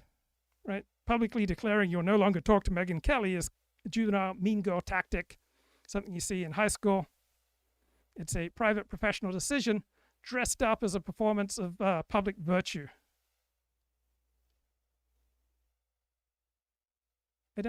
I understand it, I get it, but just rubs me the wrong way. All right, let's get to some of these. I'll get to a critical one first and then an uncritical one second. This is from Patrick. Subject line, you should listen to your own interview. What? What does that mean? I was there, motherfucker. Moynihan is already defensive. The MK interview was such a disappointment. So many logical fallacies, so many BS arguments just left unaddressed. I get that she's your friend, and that makes it more difficult to engage the way you might with any other guest, but she was entirely unimpressive in her arguments, and you guys largely let it slide.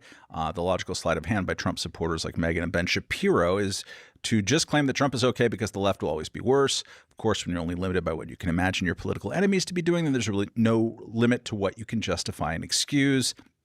challenge you to go back and listen to this interview and evaluate her arguments objectively. Pretend she's being interviewed by Ezra Klein. There's no way you tear this interview. There's no way, I think he means to say, you don't or tear this interview to shreds if it wasn't your own show. What? No, I just totally disagree. Yeah. And it's not because it's me that is being attacked or us that's being attacked. No, I completely disagree with that in about 1,000 ways. But that's almost like saying, buying a jazz record and expecting to hear the Dead Kennedys or something. Ezra Klein does something different than what we do. Not everybody who speaks across a table from somebody is doing the exact same thing. Mm-hmm. And I think, unfortunately, in the culture that we live in, I mean, I used to be much more combative as an interviewer, always, particularly at Vice. And I had a bit of a reputation for throwing punches a lot. I don't do that as much anymore because I think that's something that I've done and I don't find it as valuable. I think something like this is much more useful because what's the guy's name? Patrick. Because Patrick, we trust. I just don't think these guys optimize for truth, which is fine. I just don't get any nutritional value. Right? They're never going to say anything that hurts them, hurts their career, risks their status. They'll say nonsense like all groups eventually assimilate into America. Not true. Like you can look at huge rates of poverty, crime, and other problems for one group that's been in the country for hundreds of years. Right? Groups tend to reproduce their life histories from their home countries. Assimilation tends to occur primarily in superficial ways like dress and sports and in language. Right? Their skepticism and their claims are quite shallow, right? Sticking to the assimilation is inevitable narrative. They maintain their respectability and their optimism. They make themselves socially acceptable and palatable, right? They get to criticize identity politics. They don't have to engage with uncomfortable, painful truths of persistent social stratification. Identity politics is tribal politics, and humans are deeply tribal. To condemn this is to condemn reality. The American melting pot claim is a thin veneer over biological and social bedrock that hasn't changed since the Pleistocene. Right? This is the ultimate third rail for the Fifth Column podcast. They admit that tribalism and racialism and in-group preference is an immutable foundational driver of human behavior. Their entire project of rational, individualistic liberalism starts to look like BS.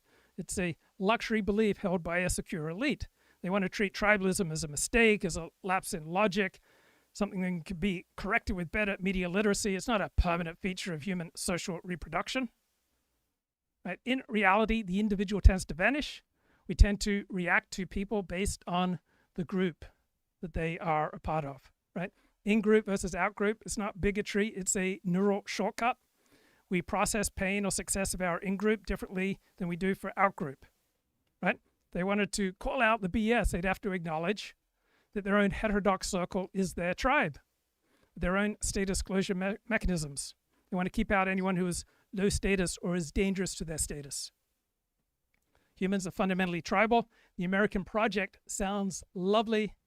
It may even be a useful fiction, but it's a fiction. We're parts of extended families, otherwise known as tribes, and we often compete for resources, power, and status. Identity politics is not a distraction from the real issues. It is the real issue. And I reported on the Antonio Villaraigosa story. It was a tribal rupture. It forced the local political tribe to confront a reality that they had collectively agreed to ignore.